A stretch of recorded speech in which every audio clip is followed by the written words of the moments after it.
Alrighty, how's it going, everyone? I am not looking my best today, unfortunately, because it is going to be a busy day. We have a new setup that is currently in the middle of being done. Feeling better. I am feeling. Oh, you know what? I am feeling medicated. If that works, that reminds me, I need to go ahead and take another pill. Yay! Why is there dog hair trapped under the lid of my thermos?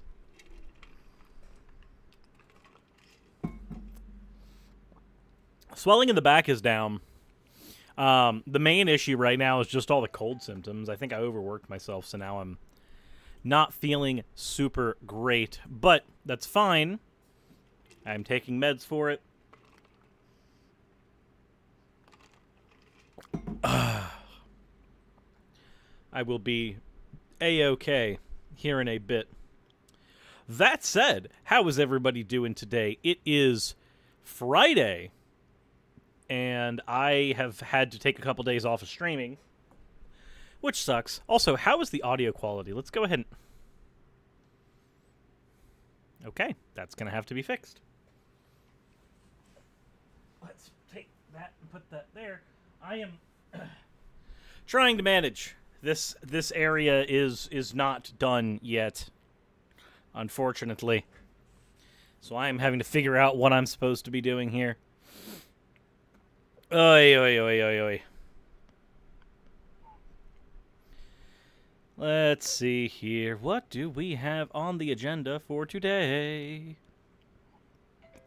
No ID10T errors yet. I've already had a couple ID10T errors, though. I already had a few. So, let's go ahead and talk about what we've got going on today. Today on the docket, we've got Computing Forever, because he's freaking out about advertisements that involve masks. So today we're going to take a look at some propaganda. Yet. Shut the fuck up. Got that. We've got something from, what would you say? You're in a conversation.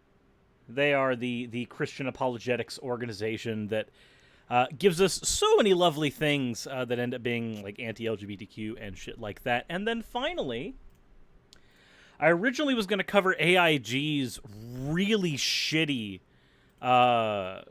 piece about trans issues. But instead, I figured I'd do something a little more topical. Mr. Obvious has decided that fact-checking is a really fucking stupid thing to do. So instead of actually fact-checking the shit that he just put out, he just kind of threw it out there. So we're gonna show what happens when you don't do that, when you don't fact-check, when you decide that you're going to throw shit out on the internet and not actually think about it. Think about getting views before you think about doing your goddamn job. So, those are the things on the docket today. Hopefully everybody is having a very good time so far today. It is Friday. Some of you might be getting off of work. And I'm hoping that things go well in that regard for you. You get some good rest. Remember to hit the like button. Yes, the like button is incredibly helpful, and I don't know what I would do without it.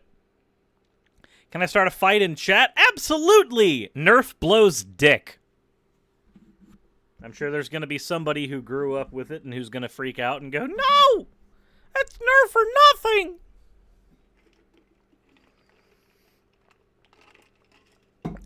Also, thank you very much, Blitzkrieg, for donating your $20. Hope this helps.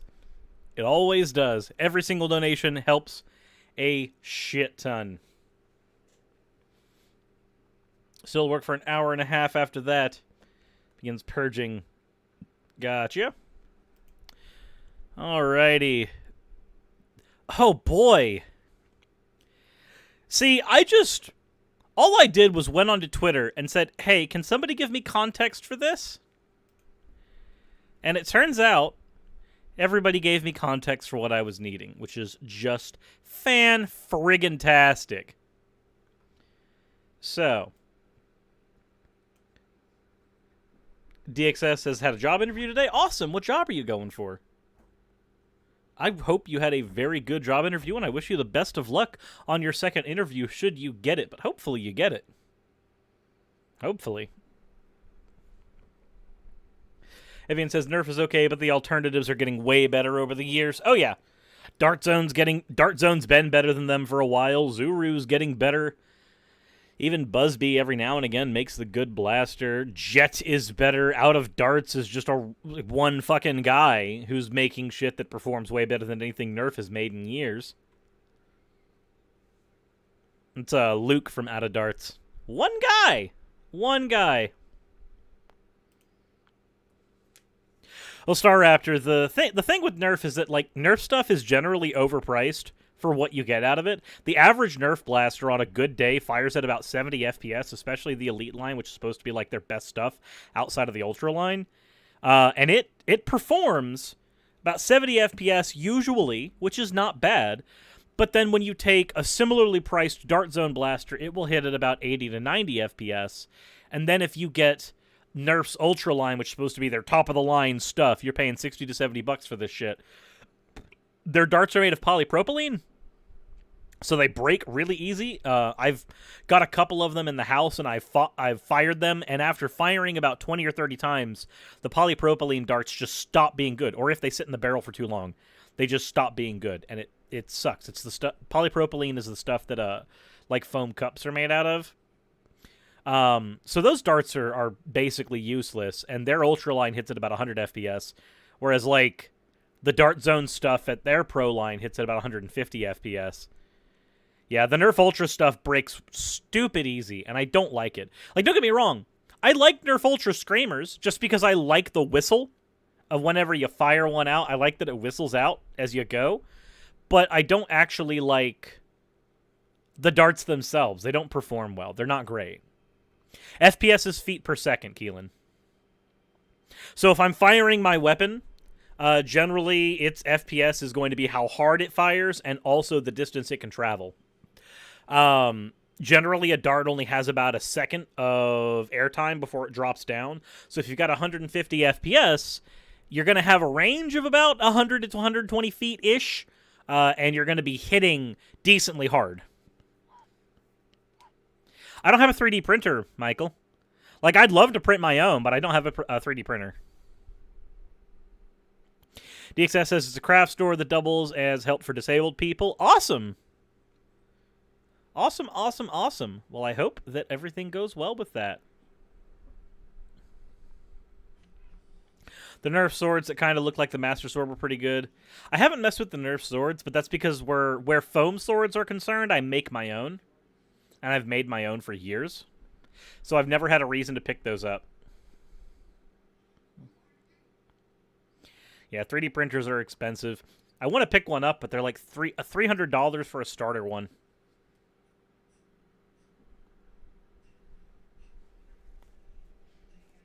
Trying to pop that real quick. But yeah. Did you see the leak about Diamond Pearl remakes finally coming this year? Oh, cool! I can't wait for them to fuck those up, too.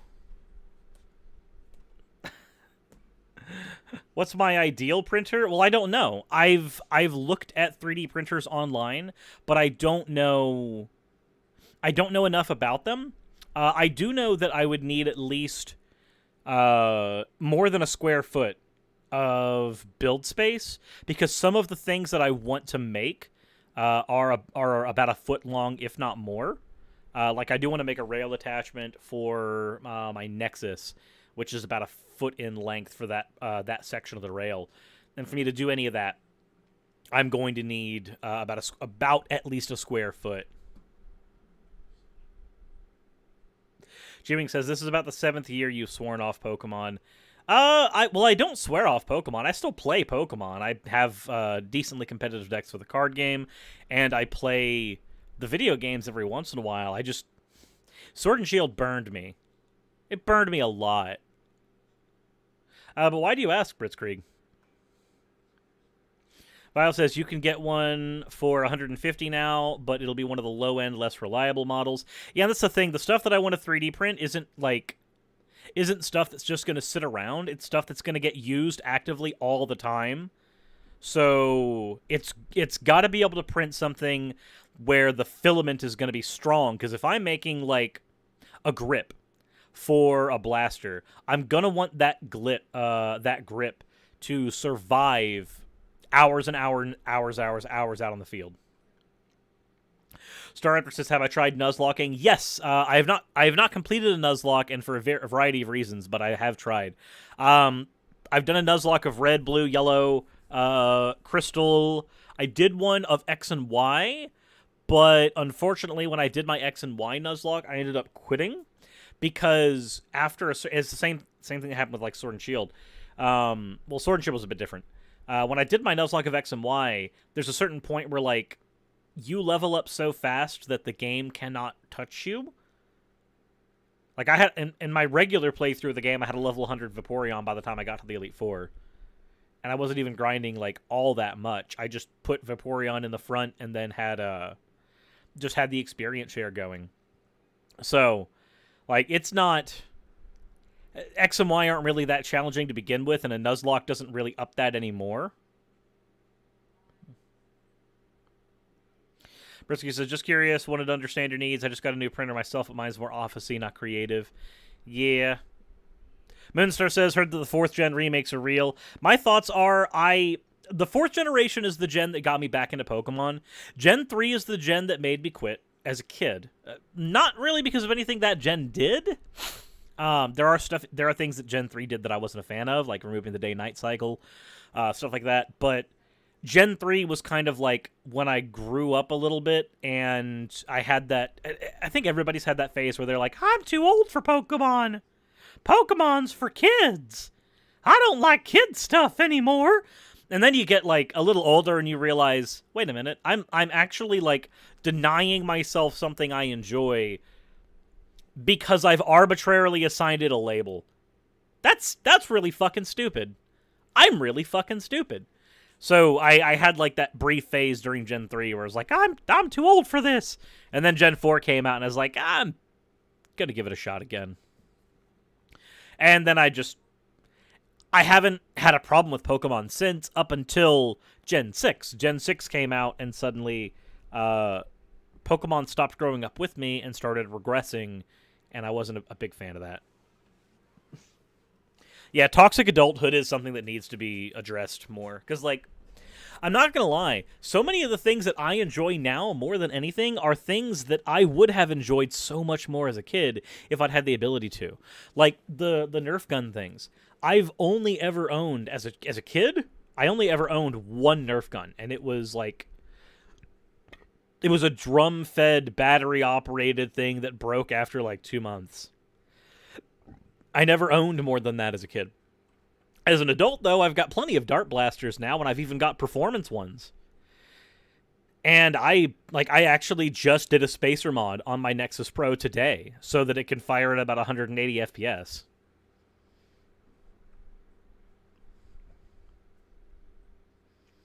So, where is Cirrus? What is happening? Brian, I am here. Unless you're talking about Real Cirrus. Real Cirrus is back there. That's the shelf that was behind me. I used to be on that side, in that corner of the room. Now I'm here. This area still needs to get built out as an actual recording area. Right now, it's still in the process of that.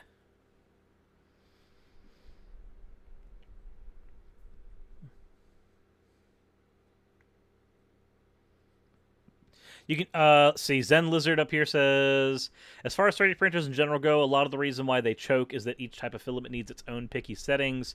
So yeah, you can use different filaments, but they'll be way more reliable when you adjust the settings, but it's often a tedious pain to figure out what the settings are for any given filament. Okay.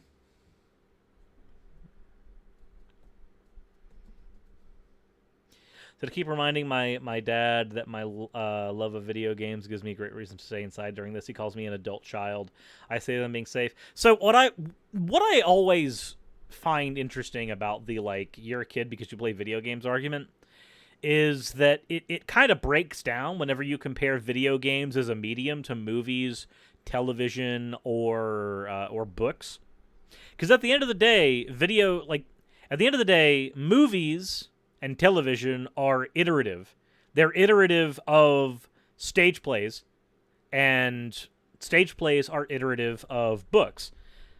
Video games are iterative of movies. So it amazes me how people assume that one is childish and the other's not, when they're all just iterations on one another as a entertainment medium.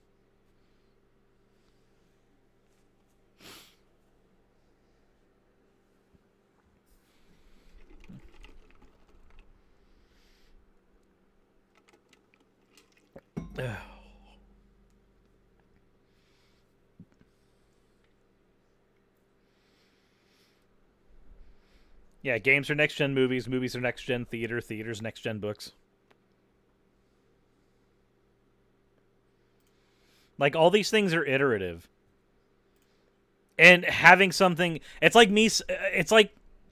So, like...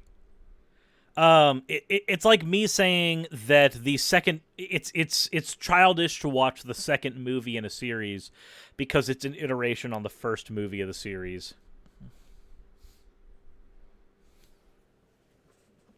Ooh. Also not been able to enjoy certain games as a kid simply because I didn't speak English. Yeah? Makes sense. All right, let's see here.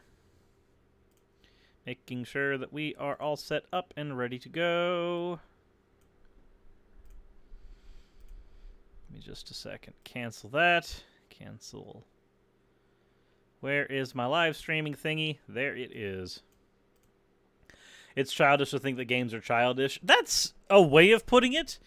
I'd say it's narrow-minded, which narrow-minded thinking is a hallmark of childish thinking, but it is not necessarily mutually exclusive.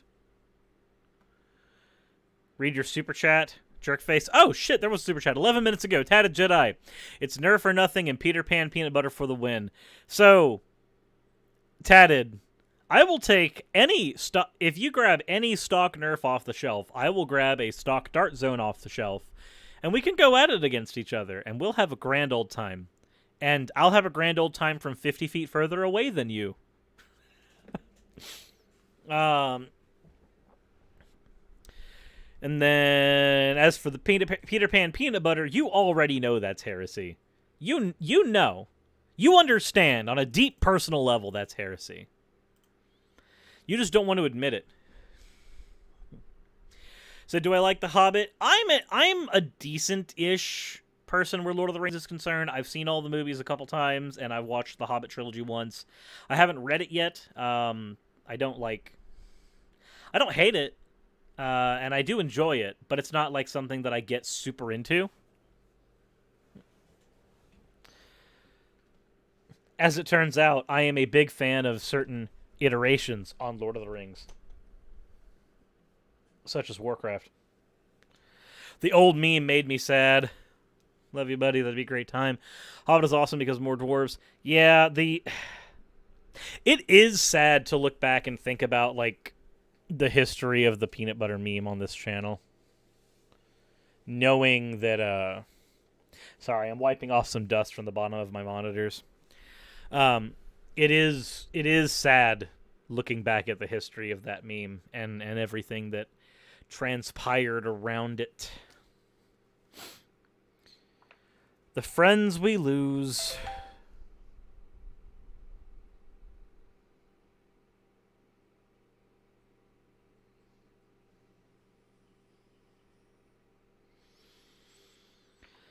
So you read the Hobbit book before the movies came out and you liked both? That's what I generally get.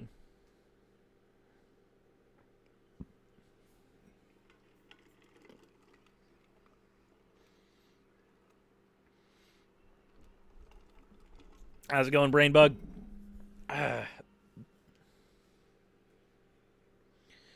Oh, it says, why are my powers of chaos not working? You have no power here. Your powers are useless. You want to learn chaos? It is possible, but not from a Jedi. Anyone a fan of Beyblade? Beyblade is one of those things that, like, if it had an actual competitive scene, like a local competitive scene, then I would be into it. Because I played Beyblade as a kid, and one of the things I loved about it was building up a suitcase of modification parts and finding several unique Beyblades that had stuff like ball bearings and shit, and just building and modifying a good Beyblade out of it, getting a consistent one. Beyblades are RNG, but it's RNG you can influence. Like, for instance, if you put the retainer ring on a Beyblade, depending on what retainer ring you use, you can get a Beyblade that will spin harder and faster, or one that will spin more consistently. And depending on what you're fighting against, it's better to have one or the other. I need to go back and actually, like, I don't know, maybe at some point I'll do Beyblade again. I don't know. It depends. If there's not a competitive scene around here, then I have no reason to. But at some point, if they do, then maybe.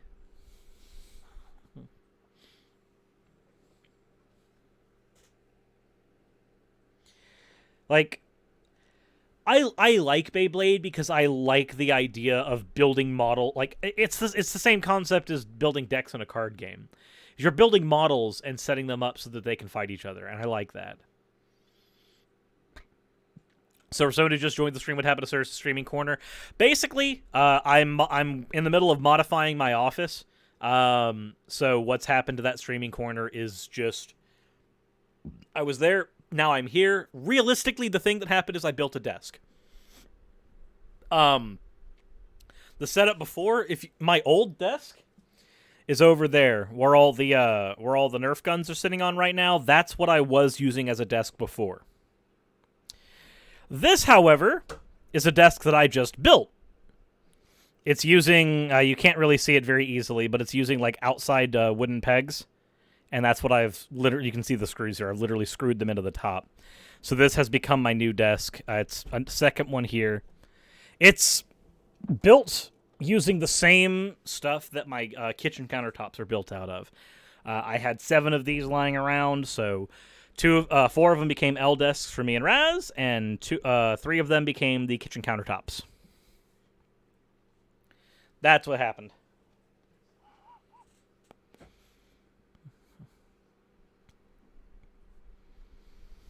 So, since I have these now, I have more space. I can actually, like, sit if I so choose. Bread, go over here, please. Like, I can actually sit on this desk. And it's nice. It's nice and sturdy. Yeah. But yeah, I just built this last night.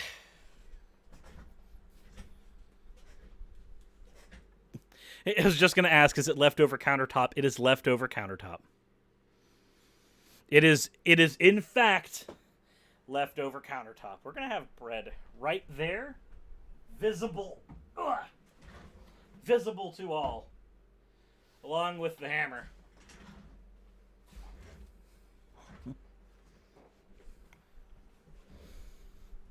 So, built all this bit by bit. I was really fucking sick, so I was doing it as slowly as I could manage without going crazy. Cyrus is handyman. Sometimes I wish I wasn't. I'm tired of building.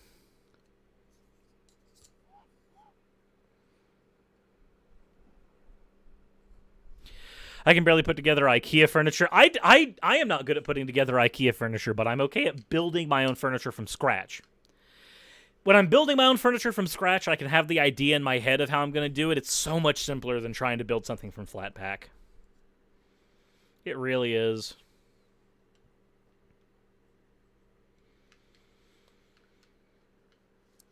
At least you don't ask, can we build? Let's see.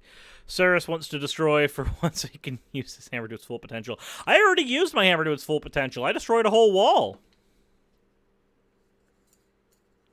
With it. I'm impressed by your ability to craft stuff. I'm not handy at all, except when I'm programming. See, I'm not good at programming. I learned SQL, HTML, C, Java, JavaScript, CSS, which of course went hand in hand with HTML, and learned that I am an absolute dunce when it comes to programming anything. I'm not good at coding, and I don't like it.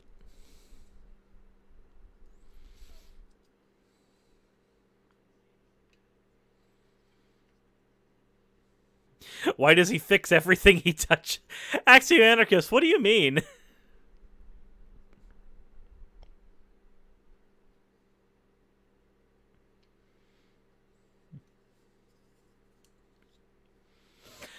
There's a big difference between programming and coding. So, we were taught that they were the same thing when I was in school. I have a tripod here that can spin. Why?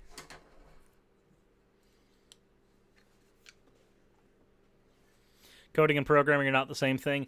I understand that on a basic level. I also understand that, well, that's literally what we were taught in school. We were taught that coding and programming were the same thing. Unfortunately.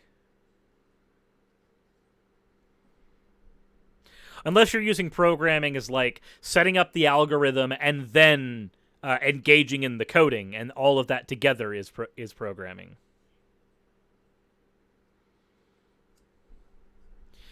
Yeah, if you're talking about like building the algorithm that you then construct the code to mimic as programming, like all that is programming, then then that makes sense.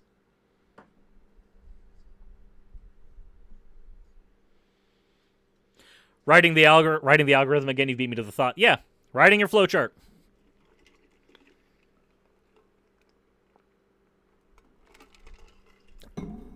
Michael, though, by that definition, and I'm not trying to be pedantic, I'm just pointing out that by that definition, then you can't program in Java because Java doesn't have a compiler. Your C and Python have compilers, but Java does not have a compiler. So, by the definition, coding is instructions for the compiler to use for programming. Java's JIT compiling.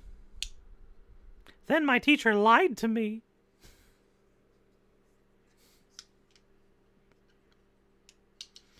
No argument here on Java. I hate Java.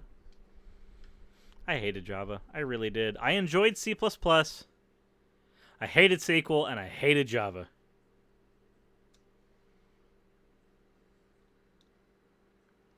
So, pedantry. Pedantic is being a stickler for semantics. Like, if I'm pedantic, I'm being an asshole about semantics. Semantics are the actual, like, the language itself.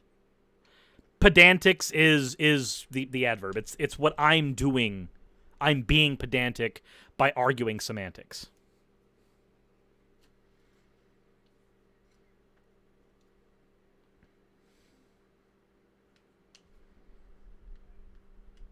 Yeah, that's all that is. Shark Tango says, how expensive do you think it would be to make up 2 bachelors free of cost? Sorry for the random question. I have no idea, as I've never had an opportunity to go to college. I've never been able to afford it, and I did not make good enough grades in school to actually push forward into like a scholarship program. So, yeah, can't help you there, Peach. I'm sorry. Thank you very much for the $5, but I also can't help you with that particular question.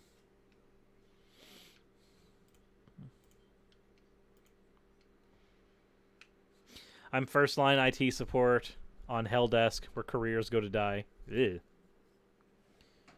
Python is interpreted. Java gets compiled into bytecode, which gets interpreted or JIT compiled. Hold on. Let's spin. There we go. Now it spins. It's literally sitting on a screw.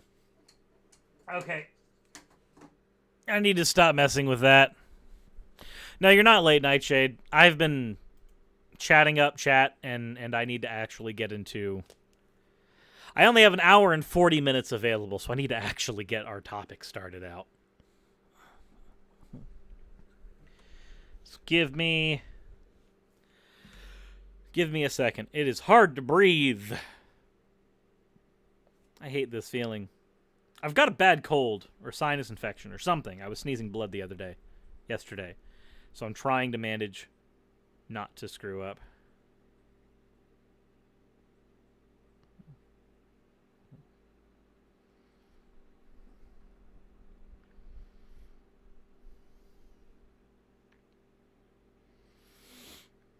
So wasn't Computing Forever actually about computers once upon a time? Once upon a time, yes.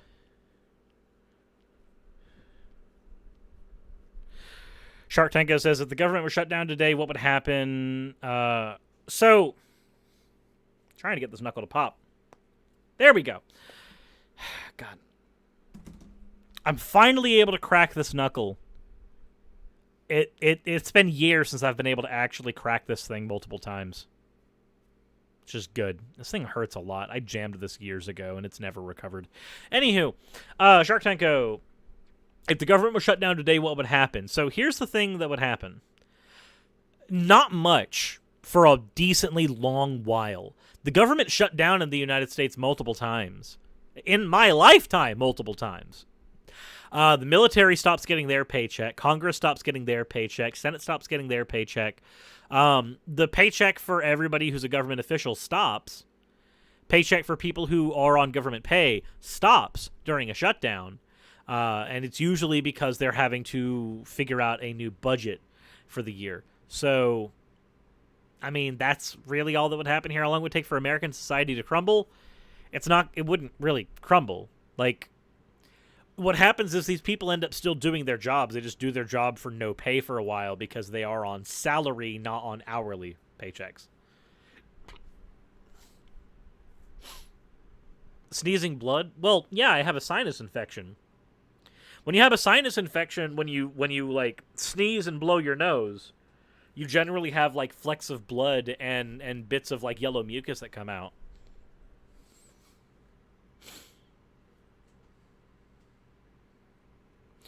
Yeah, government contractors get screwed over during a shutdown. But functionally, like, society doesn't change all that much during a shutdown. It hasn't any of the times that I've experienced a government shutdown.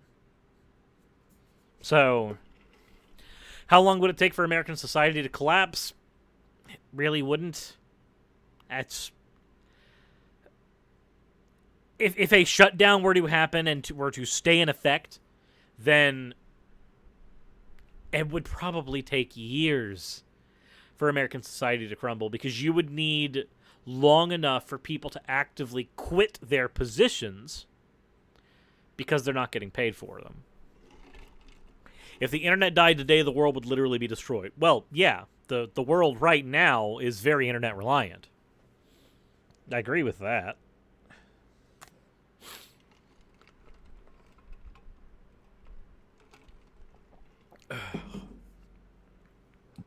Contract suck, period.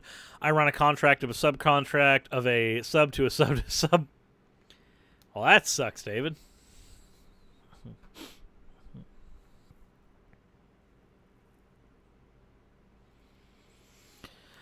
If all the electronics fall out, that would cripple communication. Yeah. Considering that, like, most of the United States currency is digital now, and on top of that, like, jobs like mine are purely digital, losing that would suck greatly.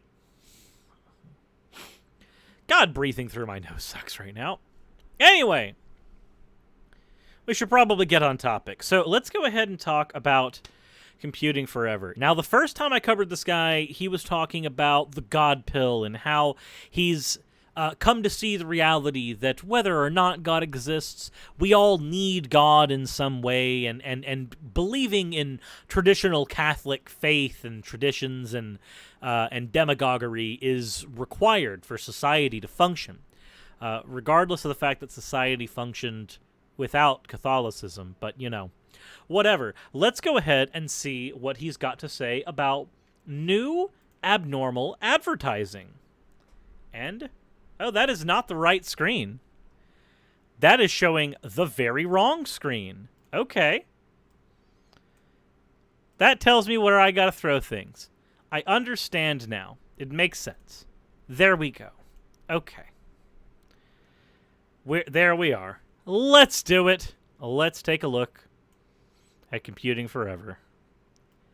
This smug-ass face. So today we're going to take a look at some advertising in the age of the new abnormal clown world that we're now living in. This first commercial is from So I'm going to go ahead and say right now, if you haven't seen Vosh's video on Clown World and how it exists as a dog whistle, I would highly suggest doing so. If I have the wherewithal and I remember to, I'll throw it in the description of this video. But basically, anytime I hear somebody say Clown World, the first thing I hear is not, oh, the world's gone topsy-turvy. I hear some form of, the world is now run by the elites that hate everything I love. Let's go. Oh, God. The men are so terrified of saliva and breathing each other's air that they act like petrified wimps around each other. Yes, because there's this thing called a pandemic happening, computing forever. this thing that says that either of these people, who, mind you, there's an incubation period for the virus, so neither of them would know they have it for at least 2 weeks, there's a chance that either one could infect the other. This is literally just them respecting each other as best they can, respecting each other's distance, respecting each other's space, and respecting the fact that either of them could potentially be a carrier right now, as there's no vaccine or anything else at the time that this was filmed. So I don't see what the issue is, but I'm sure you're going to tell me. And the happy, upbeat music is designed to make this entire anti-human dystopian nightmare appear quirky, fun, and charming. Anti-human dystopian nightmare. A couple of people trying to social distance and wearing masks is an anti-human dystopian nightmare.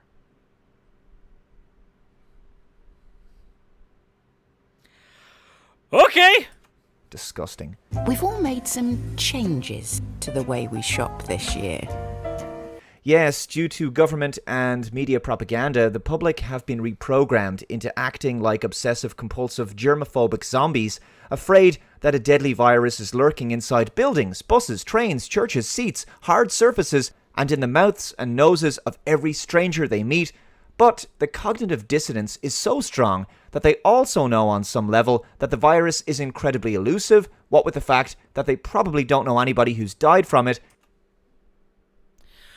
Okay, so let's go ahead and start out that a lot of people do have family and friends that have died from the virus. In the United States alone, there's 300,000 people who have died from the virus. Well, more than that. We have more than the Trade Center's worth of deaths happening every single day in the United States right now. So this, I'm going to be snarky and talk about the fact that in reality, these people are afraid of something they cannot see. Well, as it turns out, we can see it just with a microscope. It's not cognitive dissonance to understand that COVID-19 is a dice roll. It's not cognitive dissonance to understand that this is not only just a dice roll, but this is something that people catch. Friends and family of mine have caught it and are still dealing with long-term side effects of it, lung damage and what have you. Even though the ones that have not died are not dead, you have to come to terms with the fact that this is not a mass extinction event. This is a mass disabling event. This hurts people long-term. Just like something like polio. It was only responsible for about 5,000-6,000 deaths, but it was a mass disabler, putting people into iron lungs just to survive. It does not matter that it is rare, at least rare in certain estimations. What matters is that it can happen. What matters is that it happens frequently enough, and it spreads, and most importantly, mutates frequently enough that it's a problem. This virus has mutated 8 times in the year it has existed. 8 times, with the last mutation happening in the UK. And that one spread to Australia. I have friends in Australia who are having to lock down right now because of the mutation from the UK. That's insane. Because every mutation of the virus might not necessarily be something that a human can catch. It was, in fact, a mutation of this version that caused us to catch it in the first place. But as it turns out, these 8 mutations are all things that humans can catch. Now, luckily, it seems like vaccines are working on the majority of these because they are similar enough. But also, it was asked in the chat, when did he make this video? Just last month? Here. December 7th. This wasn't made in the early stages of the virus. This has been made after we passed the 300,000 threshold. Oh, there's a German mutation newer than the UK mutation. Cool. Good to know. Good to know. They can't see evidence that they're living in a pandemic from their own lived experience, and if the virus is so deadly, why do healthy people with no symptoms have to be tested to know that they have it.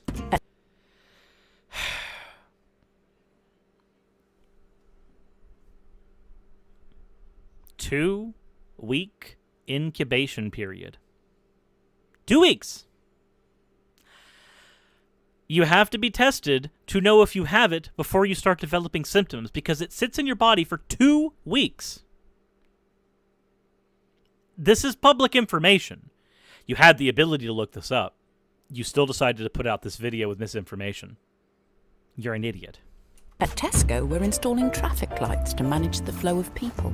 Unreal. I mean, how is this a thing? Seriously. How is that unreal? If we have traffic lights because of dangers at intersections where cars are concerned, and there's dangers with people being shoved too close together right now, what's the issue with traffic lights being there for people? Like, yeah, it's inconvenient, but having a fucking virus is inconvenient. More inconvenient than a fucking traffic light. And it's presented in this light-hearted manner, which makes it all the more insidious. Okay, so I have a question. Which would you rather? Would you rather it be in a world where a virus ravages the country? One traffic light will save the supermarket. Would you rather it be epic? Would that make it less insidious? Or the traffic light, it did everything it could. It tried to save everyone in the market, but no one was safe from the virus. Would you rather it be horror like that? Or, like, which one is more insidious? What's more insidious? It doesn't matter what the fucking tone is for this thing. You'll find a way for it to be bad. Traffic lights for herding human cattle, I suppose. All designed to manage crowds, make public locations and social settings uncomfortable and less desirable to be in, thus encouraging more online shopping. You can see how this facilitates the fourth industrial revolution. It's just staggering how the brainwashed masses just went along with all of these nightmarish changes. So, on the one hand, this is the fucking Great Reset thing, isn't it? This is the Great Reset thing. We're going to have this next industrial revolution, and suddenly everybody's going to have to do everything online. Everything was already going that route before the pandemic. Amazon had already effectively capitalized that route well before the pandemic. People selling stuff from their home Etsy shops instead of building brick-and-mortar businesses already showed that this was a way that things were going. Jobs like mine, existing purely in the aether of the internet, already was evident. Your channel was already evidence of this happening. Oh, but no, the virus, that's the insidious thing that's causing everything. That's where the problems are. The virus, that's the issue. Okay. Sure thing. There are cleaning stations in every store. Please shop alone, wear a mask, and keep your distance. Human beings being trained like animals in a laboratory experiment to treat each other with fear, suspicion, distrust, and even disgust, obeying absurd social distancing stickers and signs, acting in an entirely unnatural and robotic manner, as if humanity itself is at war with its very nature. Then what is its nature? Please tell me. For you to make a statement like that, you have to be able to define what human nature is, without coming up with some vapid non-argument about what human nature is. At the end of the day, you're just upset that social norms have changed, and they've changed around a virus, something that you can't see, so it seems less of a pressing threat to you. But as somebody who's had friends and loved ones who have suffered with the virus, I have no problem going out and putting on a mask for the duration of the time that this is happening. I have no problem trying to keep my distance from people in a supermarket. I didn't want to be fucking near them anyway. Who the fuck wants to be near people who go to a Walmart? I don't, and I go to Walmarts. I don't want anybody near me. There's nobody in any of these stores that I want to be near. Okay? I didn't want to be near them before the pandemic. I've just got a really good excuse now. And there are screens to keep everyone safe. Oh, how cute. We both have the same oppressive, unnecessary, and unhygienic face muscles. It's only unhygienic if you don't throw yours in the goddamn wash. It's only oppressive if you're a perpetual victim. Which we can barely breathe or communicate through. So I'm going to throw this out there right now. The only reason you can barely communicate through a mask is because it's hard to... we, as humans, make eye contact, but we also read lips as we communicate, okay? Would you like to know what medium also makes it to where I cannot read your lips as you communicate to me? Dave, would you like to know? I'll give you a hint. It's your two-dimensional YouTube avatar. Your YouTube avatar inflicts the exact same constraints on communication that a mask does. The exact same ones. And yet, that's not an oppressive piece because you chose it. Almost like this was a non-point and you threw it in. And she says there are screens to keep everyone safe. Yes, because if I sneeze and my mask is not over my nose, and I end up having that liquid spray go anywhere near that cashier is going to interact with everyone touching their money and carts and everything throughout the entire store. I could infect the entire store if I happen to have it. Duh. Keeping humanity safe from itself, I suppose. No, keeping humanity safe from a virus that humanity has right now. So that's Tesco. That commercial was so popular that there's more dislikes than likes, and of course the comments had to be turned off on YouTube. Next up, Heineken. That's an argumentum ad populum. It doesn't matter that it was unpopular. It doesn't matter. I'm going to go ahead and mute the audio on this for copyright reasons because there's a popular song that plays throughout this commercial. So this guy meets a girl in a bar and he's wearing a face nappy and he's about to interact with her in a normal way, perhaps, shake her hand or hug her or something.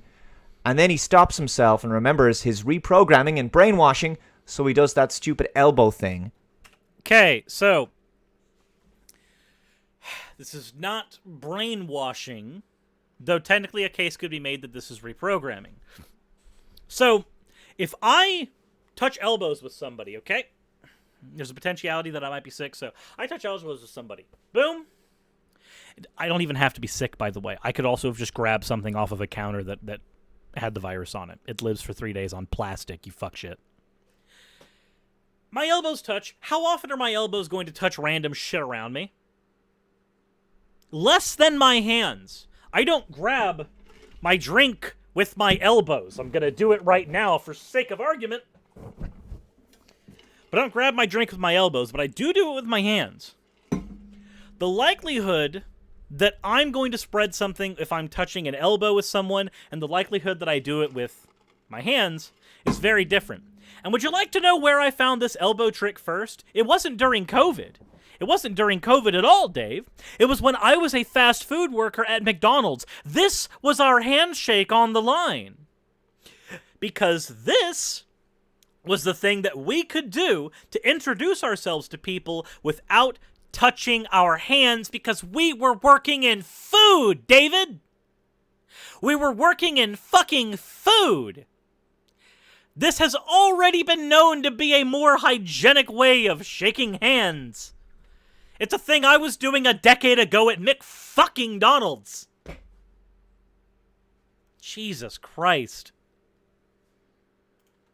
And they're all doing it in this commercial, actually. And I think this is about reducing human contact and associating human contact, touch, or intimacy with something negative and disgusting. No, it's about public safety, you rube. To me, that dumb elbow greeting is no different to that other authoritarian revolutionary greeting, the Nazi salute.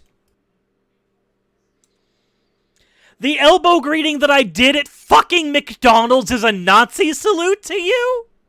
It's a fucking Nazi salute to you? Godwin's Law, I didn't even bring it up. Jesus Christ. Are you that dumb? Are you that stupid? Yes, of course you are. Why am I even asking that? There's arrows on the floor of this bar and signs blocking off certain chairs. And then there's a guy struggling to wash his hands in the bathroom like an OCD sufferer. And it's presented like it's funny, like a comedy sketch or something. It's one of those everyday challenges we all have to deal with in the new normal, right? Yeah. A new temporary normal that we have for the time that we do not have vaccinations for this shit yet. Because it's either operate within this current temporary new norm or stay indoors. Take your pick. I'd rather be able to go outside. Thank you very fucking much. In truth, some people probably are acting like this in the real world, and it's because we're living in a cruel and evil global experiment where humanity is being gaslit and tortured day after day with draconian mandates, fear-mongering, behavioral conditioning and modification, and social engineering. Okay. So, you just described what marketing does? Just through use of insidious language, you just described what marketing does. That's all it does. Marketing is social engineering. That's what it is. If you ever watched a fucking commercial, that's social engineering. If you want to be scared of commercials, then go right ahead, David. Put on your tinfoil hat, be super scared, be absolutely terrified. It's okay. Your binky will be there when you need it, I'm sure. It's driving people to moments of pure insanity and mental breakdown. None of this madness comes naturally. It's not intuitive behavior to the human condition. It's... Do you even... Okay, again, you're going to have to define these terms. It's not intuitive behavior to the human condition. It's not human nature. Those are vapid terms. They mean nothing without definition. antithetical to our very nature and There it is again. our souls as social beings. And you can't even demonstrate we have one of those, Dave. So this woman is celebrating her birthday, and herself and her friend have masks on. And of course, she can't blow out her candles. What are you gonna do, right? I've got a mask on, can't blow out my candles. As you can see, the people standing around the bar at the back also have masks on. Keep in mind, if you showed this ad, or the Tesco ad, to anyone this time last year, December 2019... You mean when we didn't have a global virus yet? Right? they would either be terrified, or they would either have laughed it off, right? Thinking it was a ridiculous parody of humanity, or some kind of sci-fi dystopian film. Can I give you another example of that, Dave? Can I give you another example of that? If I showed this shit to somebody before the age of the iPhone, this fucking thing, they would either laugh it off or think it was sci-fi. This is it's just a fucking smartphone. This is ubiquitous to everyday living now. You are literally fucking scared of change. That's it. The world changed around you, and it terrifies you. That's it. That's all this is. This is a person with a childlike mentality, growing old, and as they grow old, the world around them is not the world they once knew, and they are terrified. And the only way they can frame that so that other people understand it in their view is by taking their infantile version of reality and saying, hey, if I showed this to somebody from back in my day, I know that this is only a year ago, but the logic is the same, they would say it's insane. They would say it's crazy. Well, it doesn't fucking matter that somebody before the pandemic would say that something after the pandemic is crazy. It doesn't matter. It doesn't matter if you took somebody who hates vitamin C, who hates citrus, hates fruit, and then you put them on a ship.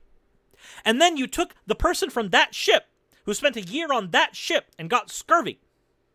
If you take that person and they're just downing fruit later so that they don't suffer again, if you showed that person to the person before they got on the ship, they wouldn't think they're the same person. And all that changed is they had a deficiency from not eating enough fruit, and suddenly they got an illness, and their habits changed so that they did not suffer this illness again. Michael Conning has it perfectly in the chat. Computing Forever's entire video in 3 words is change am bad. they would never have thought that this was a serious attempt at normalizing this stuff. Whoops, don't ever touch anything again, buddy. The virus is watching you, and it's everywhere. It's omnipresent. It knows when a person has stayed too long in a pub, and it knows if they're eating food with their meal or not. And here's to Nobody has argued that legitimately. you guys, sort of like the guys in the Tesco aisle trying to pass each other, and they're paralyzed by fear of walking past each other. Two young men, nowhere near the vulnerable age demographic for the virus, of course. Okay, look. The vulnerable age demographic is the age at which you would die. But there are people who are in the non-vulnerable age demographic who have suffered long-term consequences as a result. Also, there are other factors besides age and whether or not the virus could be lethal to you. Do you have lung issues? Have you ever had lung cancer before? Early onset's a thing. Have you ever had asthma, or do you have asthma? Any breathing issues at all? Have you been in a car wreck and had a lung pierced and you were having to work with one lung for the rest of your life? All of these are situations in which the virus is more deadly to you as it's an upper respiratory infection. And yet, none of these apply. Oh no, it's just the age. The age. They do not look like the age that I assume people would die. Ignore the fact that people who haven't died have suffered long-term issues. I don't know anything about that fucking shit. It's dystopia. It's a nightmare. Nightshade, if you have lung cancer specifically, a cancer of the lungs that makes it to where you are more susceptible to issues where your lungs are concerned later. Your lungs are already weakened from cancer. You are more susceptible to COVID because your lungs are already working overtime. Acting like they must both have a deadly virus. If this is how you're going to interact around another human being in a social setting, why would you even go to the pub if you're this afraid? Wearing a mask and acting like this is just constantly communicating that you're in a state of constant fear of death. That's not a way to live in this. Wait. Are we going to have the conversation again? The mask is not to protect you. You don't wear the mask because you're afraid to die. You wear the mask out of respect of other people because you don't know if you're infected.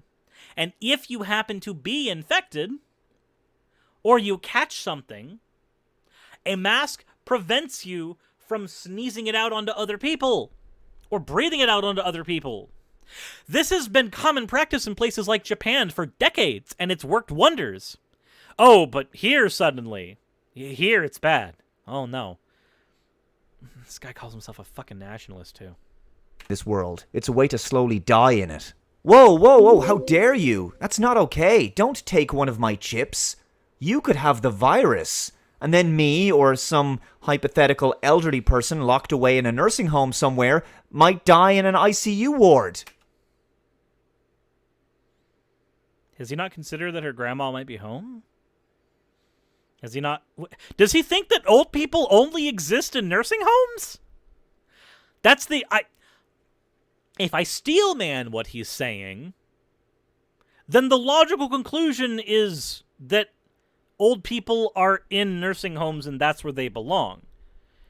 Ignore the fact there might be somebody old in the fucking pub. Okay. I feel as though logic is something that Dave just doesn't have. I don't know if he even knows how to spell it. What were you thinking? So instead of blowing out the candles like a normal person, she shakes a beer mat near them and they go out. Because this is definitely not the actions of a crazy person or anything. Ha ha! Yes, I remember that on the test on whether or not I was crazy and needed to be institutionalized. Did you or did you not take a coaster to a birthday cake? If yes, prepare for the padded room. The guys finally pluck up the courage to awkwardly find a way past each other in a way that best undermines the very concept of human interaction. And lastly, my favorite part, the toast. The people in the bar, who are all treating each other like pariahs and carriers of the bubonic plague, struggle with a basic human social custom. No closer, dude. Not okay. You know we don't clink glasses anymore. Not closer right now. The virus now. could be on the glass that you're about to put to your lips. Keep that thing away. It could be a toxic bio-waste product due to your saliva being on it, which later the bar staff will collect after we're finished drinking out of them. But still, let's completely throw out centuries of human customs and instead... Oh, wait a minute. Is this really going to be an appeal to tradition? Are you really going to go and use an appeal to tradition fallacy when talking about a virus that exists in the here and now?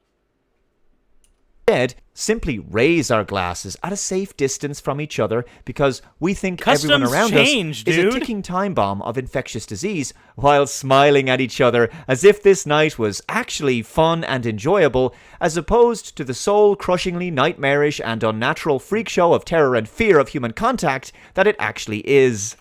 Customs change, Dave. They change for a variety of reasons. You know, at one point, if memory serves, it was custom to take your waste from your toilet and lift it up in a bucket and then toss it out your window into the street for cleaning later. That was custom. That was tradition. That's what you did. Oh, but that was a custom. That was a years of tradition. Why would you ever want to change years of tradition? Years of tradition should never be changed. No, never. No, there's never a good reason to do that. Ignore the fact that everybody's going to die of cholera. That's fine. That's an invisible disease. It'll never hurt you. It'll never hurt you. Never. Keep the shit in the streets. It's fine. Jesus Christ. There's one thing better than a night out. Another night out. Because if you didn't follow the rules, we'd all be dead or the pubs would have to close or something, right? Yeah, well, this commercial is from July, and all the social distancing bullshit rules didn't prevent the pubs from being closed again. It didn't prevent a second lockdown happening, and there is... Post hoc ergo proctor hoc. The fact that rules exist does not necessitate that everyone will follow them. And if not everybody is following the rules correctly, or sometimes viruses also do things like mutate and become more dangerous. Post hoc ergo proctor hoc is saying that this is this way because of this thing that happened before. You are engaging in that fallacy. The mere fact that pubs had to close down, which I am assuming is correct, I am granting your premise. The mere fact that they had to close down does not mean that the rules themselves were not effective in some measure. Moreover,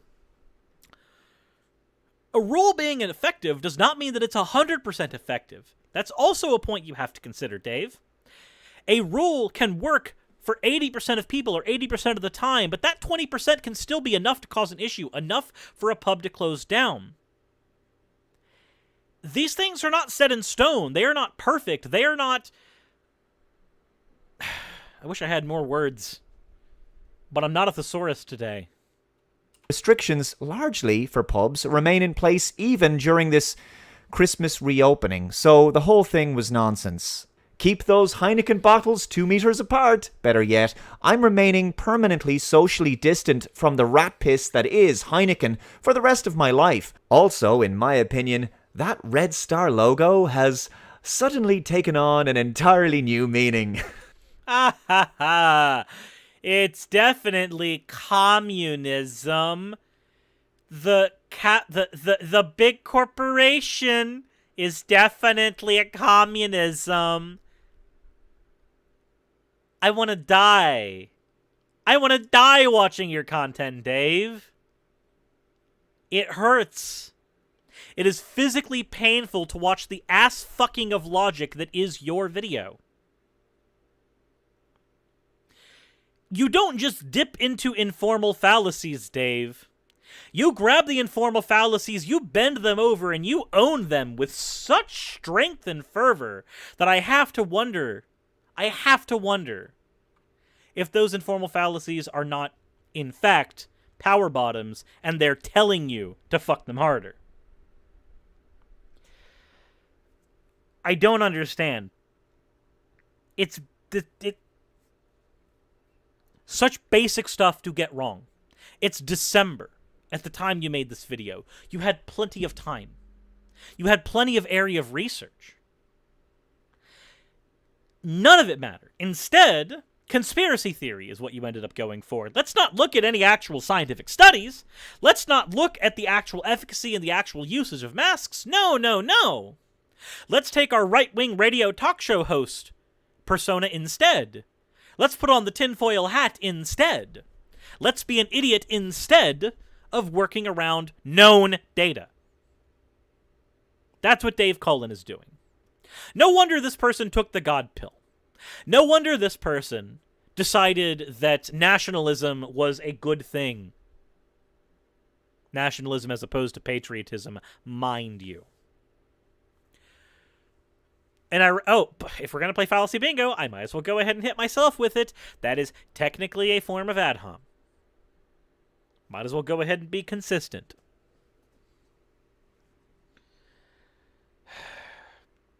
I'm not even trying to stand the corporations. I don't care about the corporations. One, I don't drink. Two, I'd rather big corps not be a thing. But, you know, at the end of the day, I don't understand why this is the route David has taken with his channel.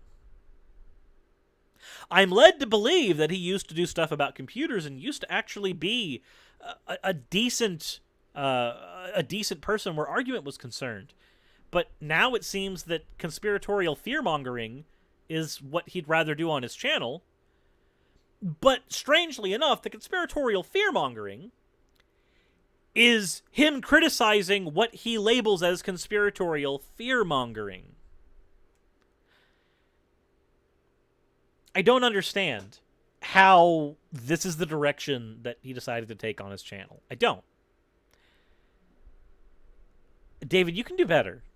You really can. If you end up coming across this video past all the insults, you don't seem like you are a naturally stupid person. I think you can do better. I think. I could be wrong. I could be incredibly wrong. But that's what I think. Anyways, if you are watching this video and you have gained any entertainment value or you have gained any insight from it or whatever, I don't care. If this was enjoyable in any way, shape, or form, please hit the like button. Please hit subscribe if you haven't already. Please go into the description below and see all of my links. I have social media links as well as links to my Patreon and anything down there. If you want to support the channel and what I do, that's the greatest place to do it.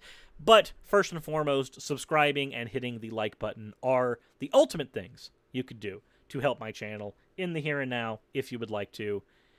If you want to catch my streams, they are generally at 1 p.m. Most days. Usually there's about a day or two off in the week that I don't take, but usually it's 1 p.m. Eastern. With all that said, thank you all for watching, and I'm going to move on to the next topic. But if you're watching this in the VOD form, I'm ending the video. I want to die. I want... suffering.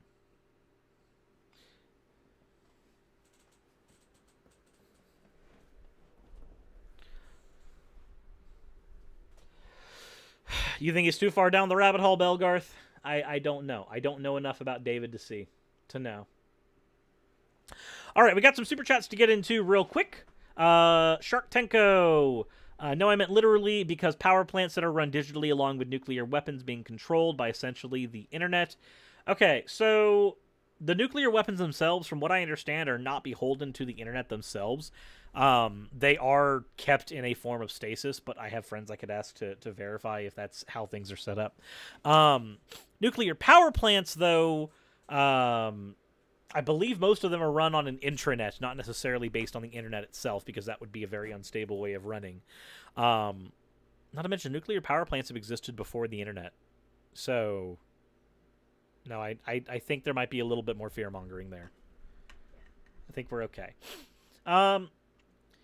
G-Wing has super chatted $5. He's gone full call for an uprising. You never go full call for an uprising. He basically has.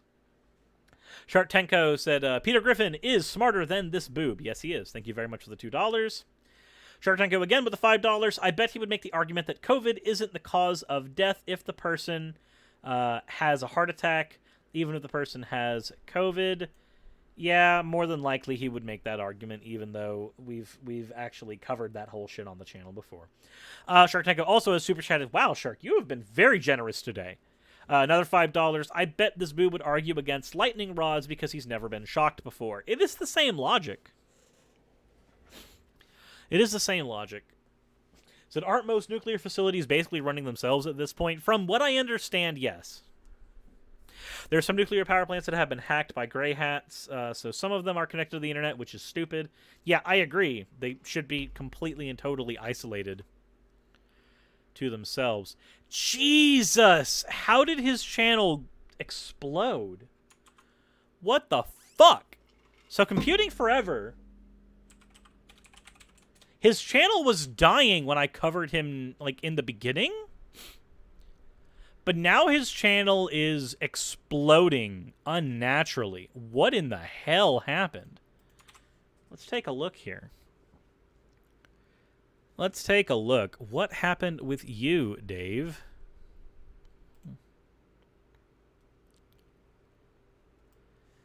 So, it may not look like much, but at 516,000, growing 1,000 every 2 weeks is what it looks like, ish.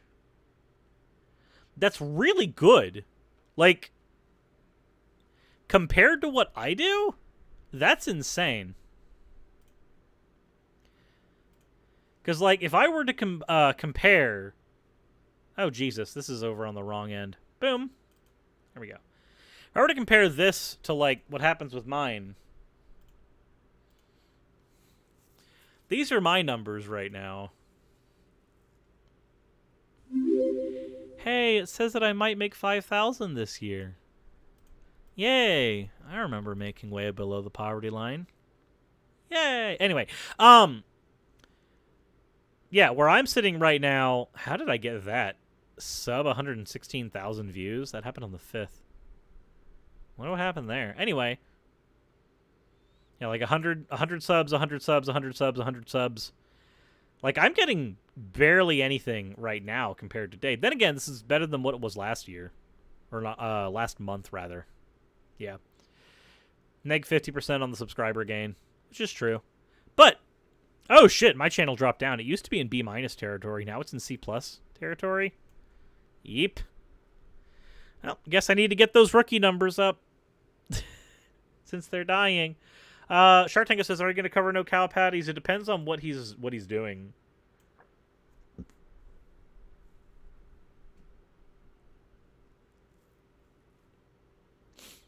Says, argument, yes, social distancing, but they do take it to the next level in the commercial. They do, but it's a commercial. It's meant to be a reflection, like a morphing of reality, not necessarily a full-on representation of reality.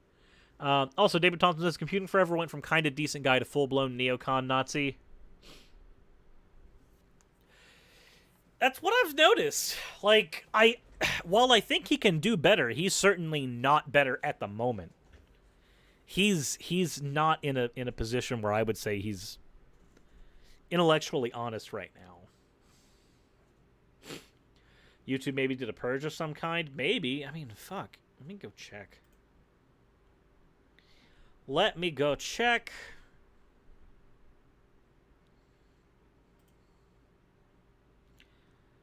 Let's see.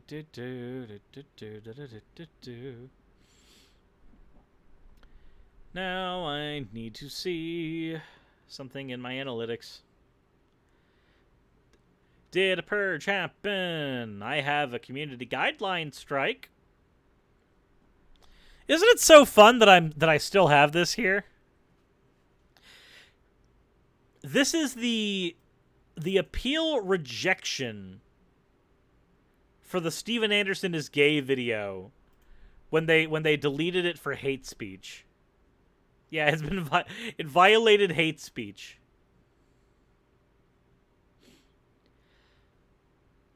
Jesus.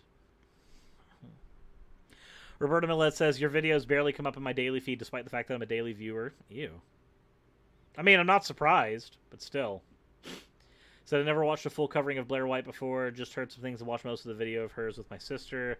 Both of us eyed her Chick-fil-A anti-gay drink as she spoke. David says, I'll debate Cirrus, GIF or GIF. It's definitely GIF, even though the creator has said that it's GIF. And I'm going to be honest, I don't care what the supporting position is elsewise. Shark Tanko with the $5. You know, scary. This says a lot about the type of people who watch YouTube, where they allow this alt-right BS. The marriage better be gay.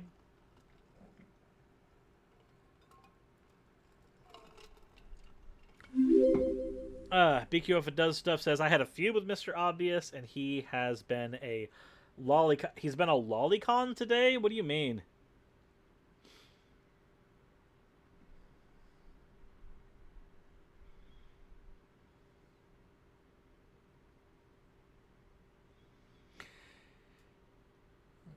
It's pronounced Yif. God damn it. Petition to make GIF pronounced Yif. Oh god.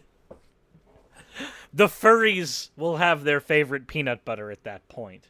Let's not do that. Yif, the furry peanut butter of choice. God, breathing sucks. Said the creator once made a slide where the text is pronounced GIF, not GIF, so even the creator agrees it should be called... Let's see. Sirius, can we get a debate between you and No BS? It would be hilarious to watch you tear him a new one live in person. I don't have a reason to give him my platform.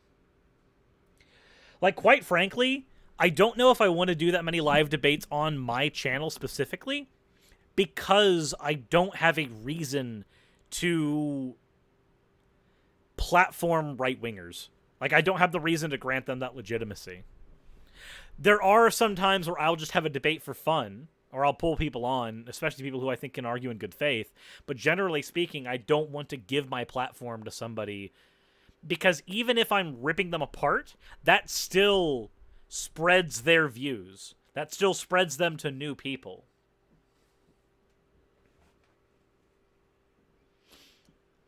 David says, I want to see a sit-down discussion between Cirrus and God's Guns, Guts, and Glory. Oh, no. Oh, no. Easy fix. Just debate commies. Just debate fucking, like, find a tanky and just debate the shit out of the tanky.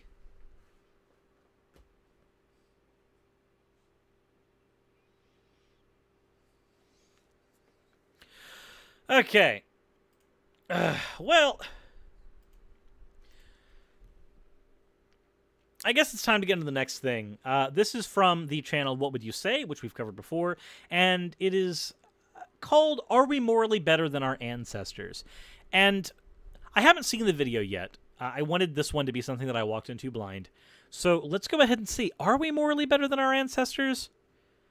I have an idea, but let's find out what their idea is. And someone says, you're in a conversation and someone says, it's the 2020s. Your beliefs are outdated and belong in the past. You're on the wrong side of history. What would you say? It depends on... Wait, it depends on what the belief is, though. Like, if it's just the belief that I should be allowed to like, if I'm a woman and I say, well, I should be allowed to be a traditional housewife, well, cool. Nobody said you can't. That's fine, whatever. But if you were saying that, like, hey, slavery should be legal, chattel slavery, indentured servitude, whatever, yeah, that's something that's outdated. Quite popular these days to talk about there being a wrong side of history and a right side of history. Typically, this is a way to dismiss ideas as being old-fashioned, bigoted, or out of touch. History, though, just doesn't work that way. History isn't a moral judge ensuring that justice progresses from one generation to the next. In fact, anyone who thinks they're morally superior to their ancestors probably suffers from some serious moral blind spots of their own.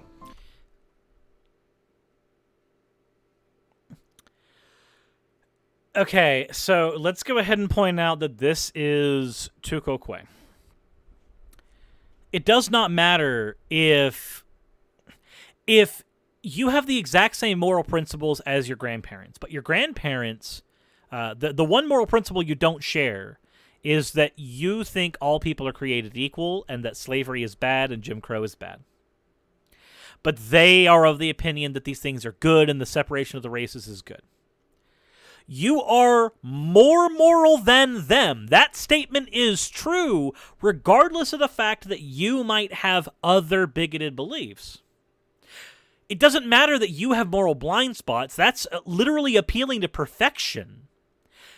You are, and it's a form of tu quoque. For those who don't know, tu quoque is if A is bad, then why are you guilty of A?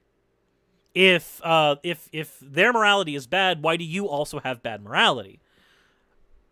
Their morality can be bad, and your morality can be marginally better. It doesn't suddenly mean that you are... Ooh, sorry for the burps. It doesn't suddenly mean that you are perfect just because you're more set on a moral compass than your grandparents are. But let's go ahead and continue, I suppose. So the next time someone says, "You're on the wrong side of history," here are 3 things to remember. Number 1, moral progress is not inevitable. You're right, which is why sometimes it's very important to point out that your morality is stuck in the past. Because moral progress is not inevitable, we have to constantly be doing what we can to make sure that moral progress is achieved. Thank you. We agree, though not on the same reasons. It's actually surprising that anyone would believe in the inevitability of moral progress after the 20th century. How so? Which was the bloodiest in human history. So, was the 20th century the bloodiest in human history because of a failing of moral progress? Or was the 20th century the bloodiest in human history because of the advancements in technology? If the morality was identical, the morality that war is somehow a good thing or that war is somehow an honorable thing, if that idea is exactly the same,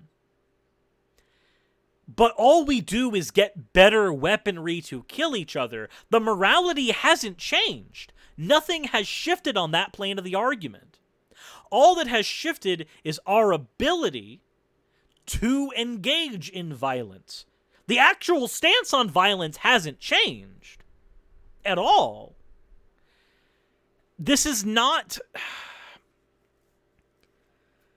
Is this an appeal to consequence? I think this is an appeal to consequence. The consequences of the 21st century were that it was more bloody, which, oh, by the way, there were also more people alive in the world, so there were more people to die. Go figure. But in either case, it does not matter. Yes, things were more bloody, but you can't just sit on that. You have to ask the questions of why. And my position is that the morality didn't change much where that's concerned. It was strictly the fact that in the 20th century, we developed machine gun weaponry. We developed fighter planes. We developed the nuclear bomb. We developed the weaponry to kill each other more efficiently. It's not a good thing, but we were always developing more efficient weaponry to kill each other. We've been doing that for the last two fucking millennia. So this is effectively a non-argument. Communism by itself left an estimated 100 million people dead. Correct. But that wasn't just communism. That was regimes, specifically. Regimes that operated under communist parties. Like China. China is not technically communistic. It is run by a communist party, but its economy is state capitalism. Communism itself is not the thing you should be pushing at. You should be pushing at things like Stalinism, specifically, or the way that Mao was implementing communism. I could make this argument, too, and say Christianity killed millions of people, if we want to go with the United States as a Christian nation argument. This isn't a hard one to hit, but, you know, go off, Queen. Oh, I could engage in tu quoque here as well if I wanted to be a real dick and jump in the fallacy bingo. Because at that point, I could just say, okay, cool. That's how many people communism has killed. Let's talk about how many people have died of not having health care. Let's talk about how many people who have died of starvation, because that's effectively all deaths from capitalism. Like, there's a million ways to go about it, some fallacious and some not. But the fact of the matter is, this is a non-argument, again. By political purges, ethnic cleansing, and starvation. Last century, the world saw the Holocaust, the gulags, the killing fields, the Great Leap Forward, and 2 world wars. Yep. Not only were these atrocities So, remember that the world wars were directly attributed to the stuff you pointed out earlier, like the Holocaust. Lumping them all together is essentially just a way to pad out your numbers for your argument. done despite amazing breakthroughs in medical technology and science. Most were actually carried out by governments that explicitly rejected the values and beliefs of the past.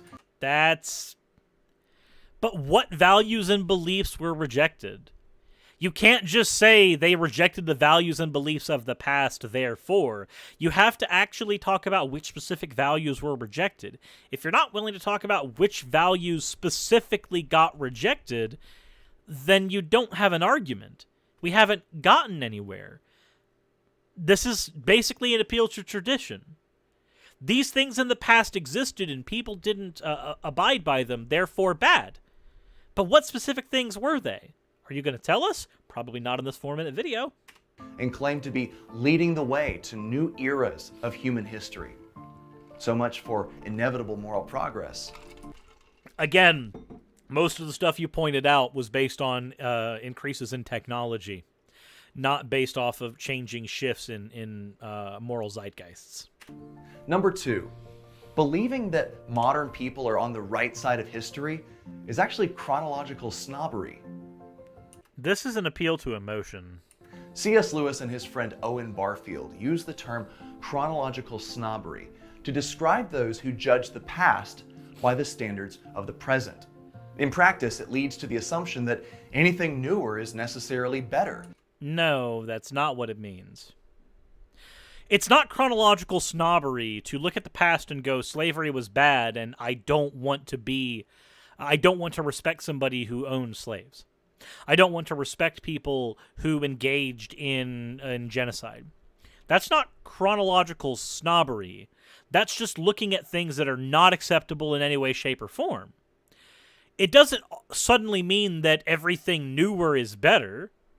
There's certainly forms, literally the example here is showing things in the music industry. There are certainly going to be forms of music that I prefer from the past, and not necessarily ones I prefer from the modern age, and vice versa. It does not follow that by saying that our morality shifted from the past to the present, that necessarily everything from the past to the present is going to get better as we go. You're shifting the goalpost. You're talking about the morality of the past.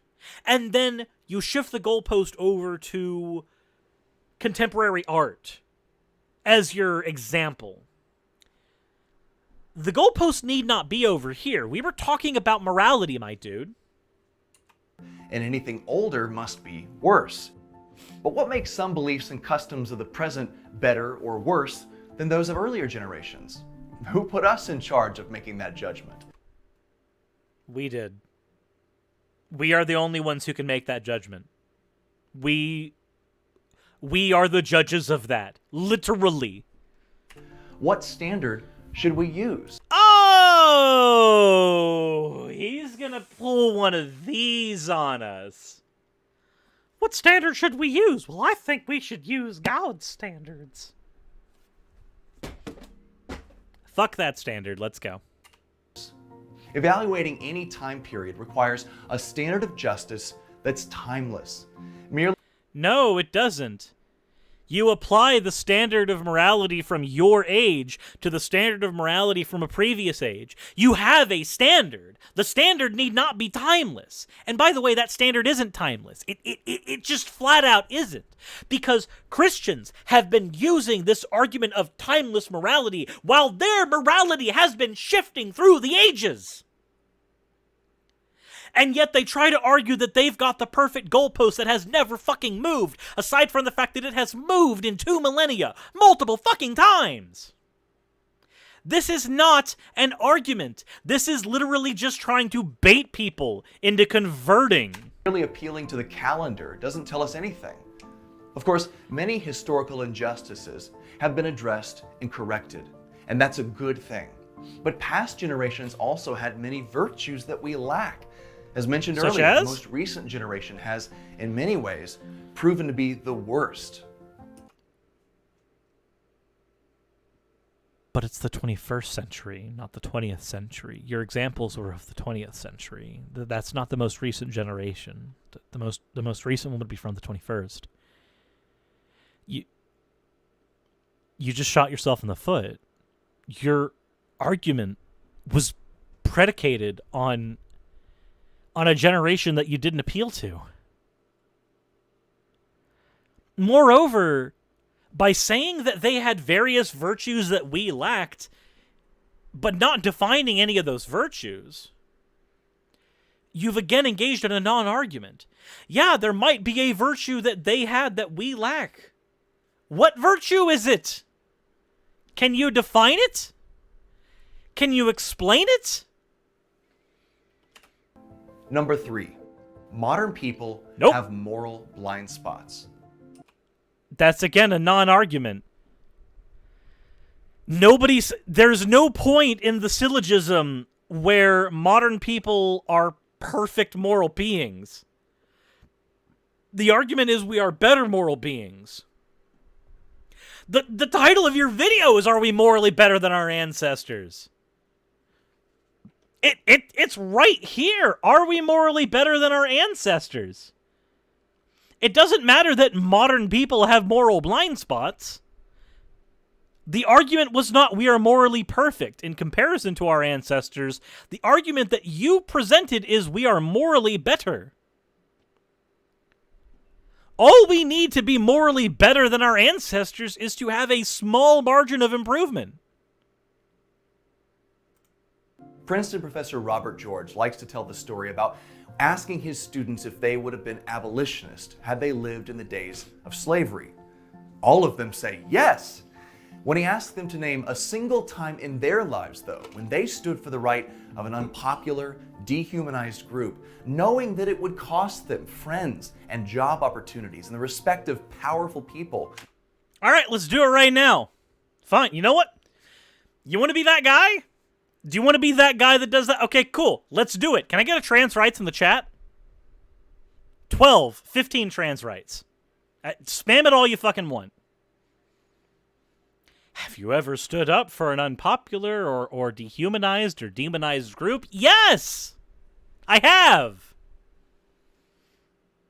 There are not nearly enough trans rights in this chat. Not nearly enough. Do you want to play this game? Do you really want to? Well, the room gets pretty quiet at that point. It's easy to Monday morning quarterback the past and feel morally superior to people who are long dead. It's much harder to be on the right side of unpopular issues today, like abortion, euthanasia, or the sexualization of children. So what are the so let's go ahead and tackle each of these for fun. What's the right side of abortion? Because I would say the right side of abortion is being for women's rights.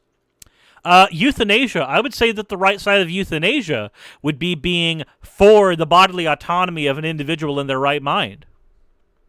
If you want to be euthanized, if you feel like you need to and you are in your right mind, I don't see a reason to say no. As for the sexualization of children, yes, children should not be sexualized.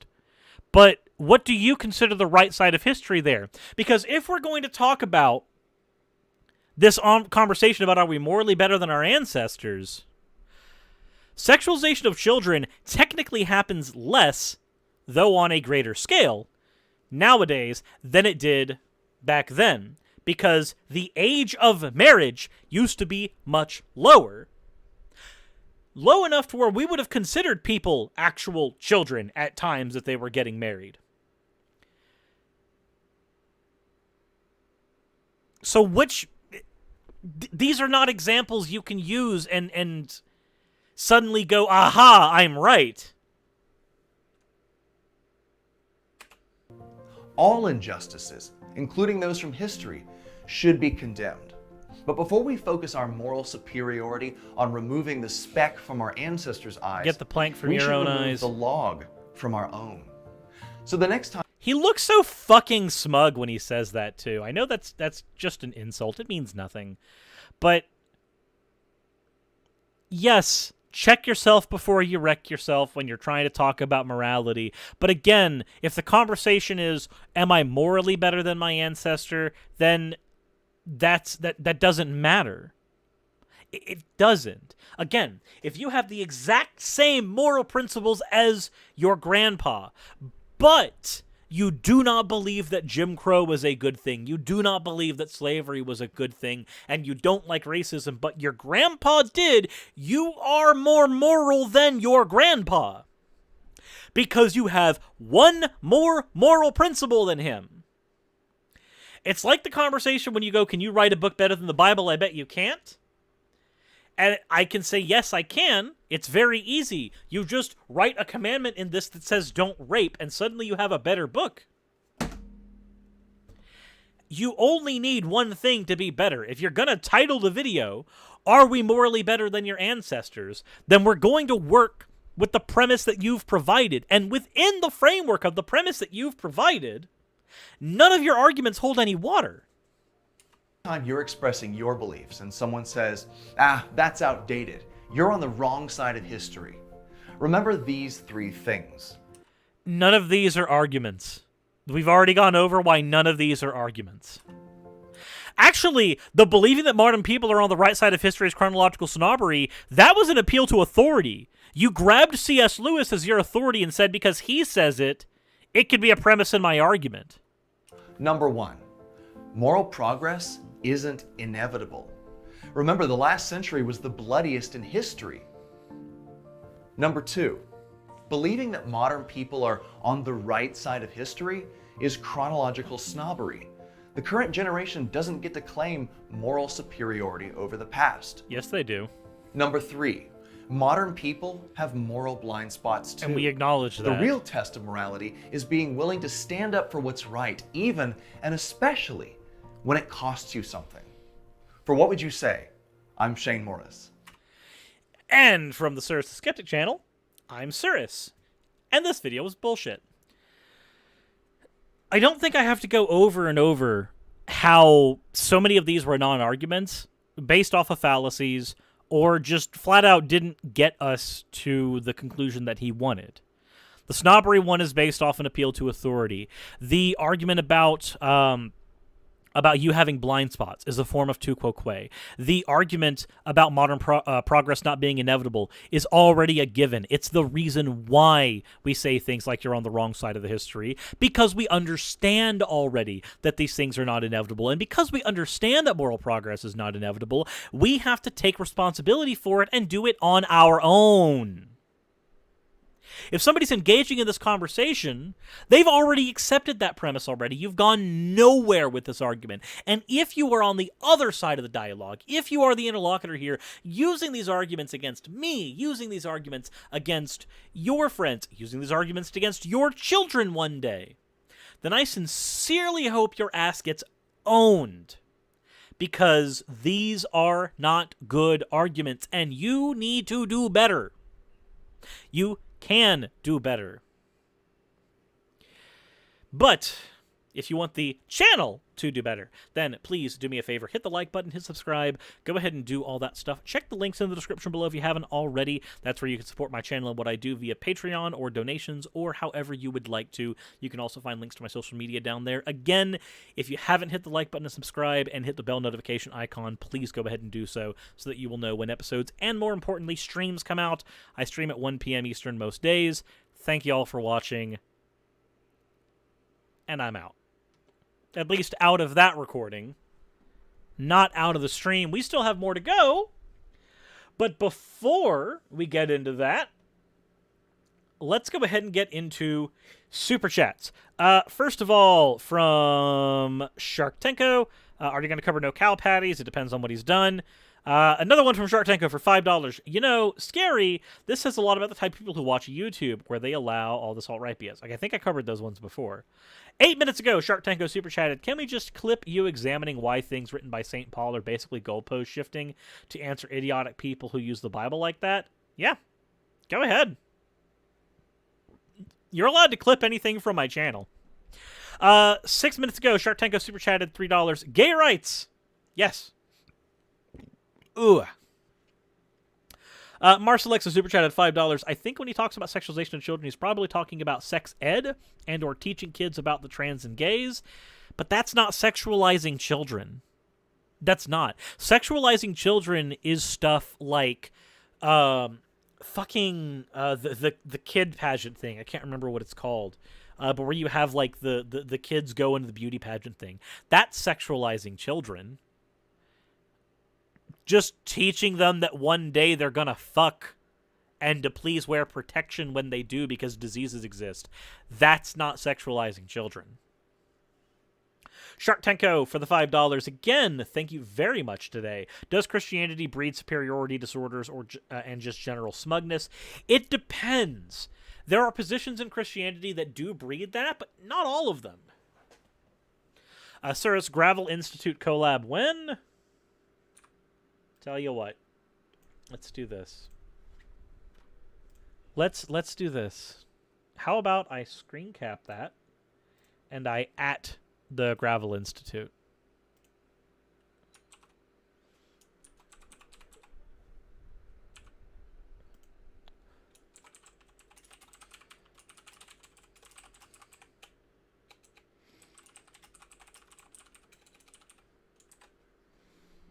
There we go. I just tweeted Gravel Institute.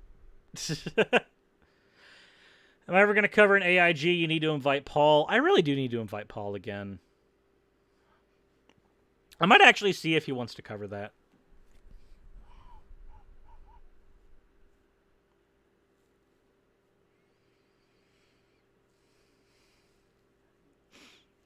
Yeah, it's not like they're honest. I have no idea what electro swing is. I know the 90s swing revival. Looking at Twitter real quick.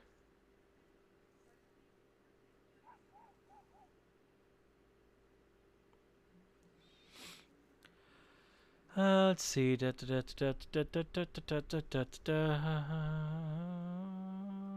Okay.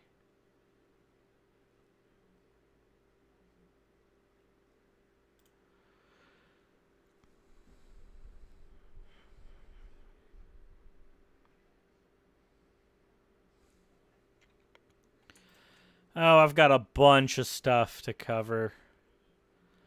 Let me get everything together.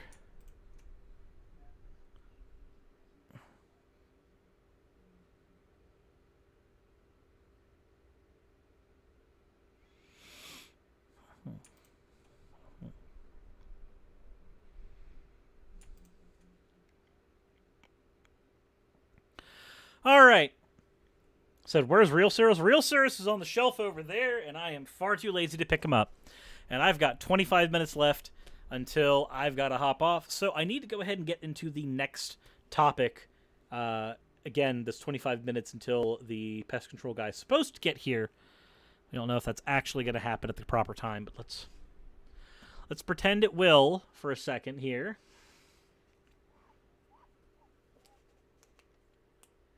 Just notice the angle shift. Yeah, there's going to be some changes in this recording setup like as we go, but I've got to we've got to get pest control out first. They got to do their thing, and then I still got to finish building off everything in here. Since I joked for me and Sir talking about last night. Okay. I'm so used to not being able to be here for a live stream that I thought this was a recording. No, this is not a recording. I mean, I am recording during this, but this is not a recording. Growlithe isn't a pest. You're right. Growlithe. Growly, baby.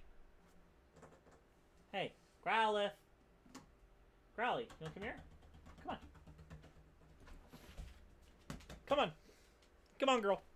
We'll do a pet stream real quick. Come on. Come on, baby. Hi, girl. Hi, baby. Hey, baby girl. Hey, baby girl. We have a babby.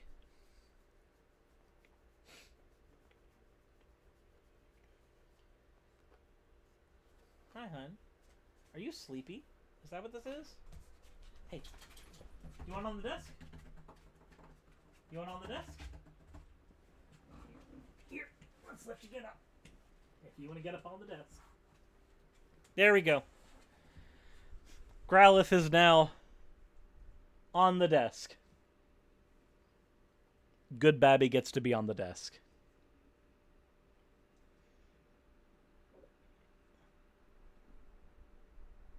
She's such a good girl.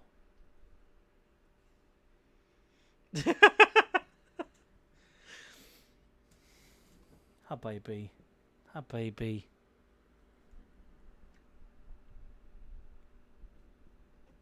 Whoop. Let me see if I can't turn that off real quick. Where is it? Boop! There. We can see Growlithe better now.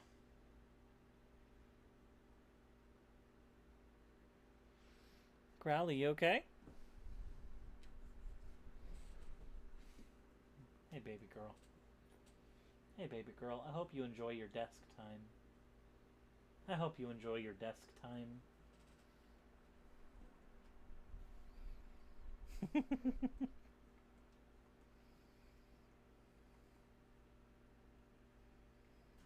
Yeah, David's met Growlithe. David's been over here. She's so sleepy.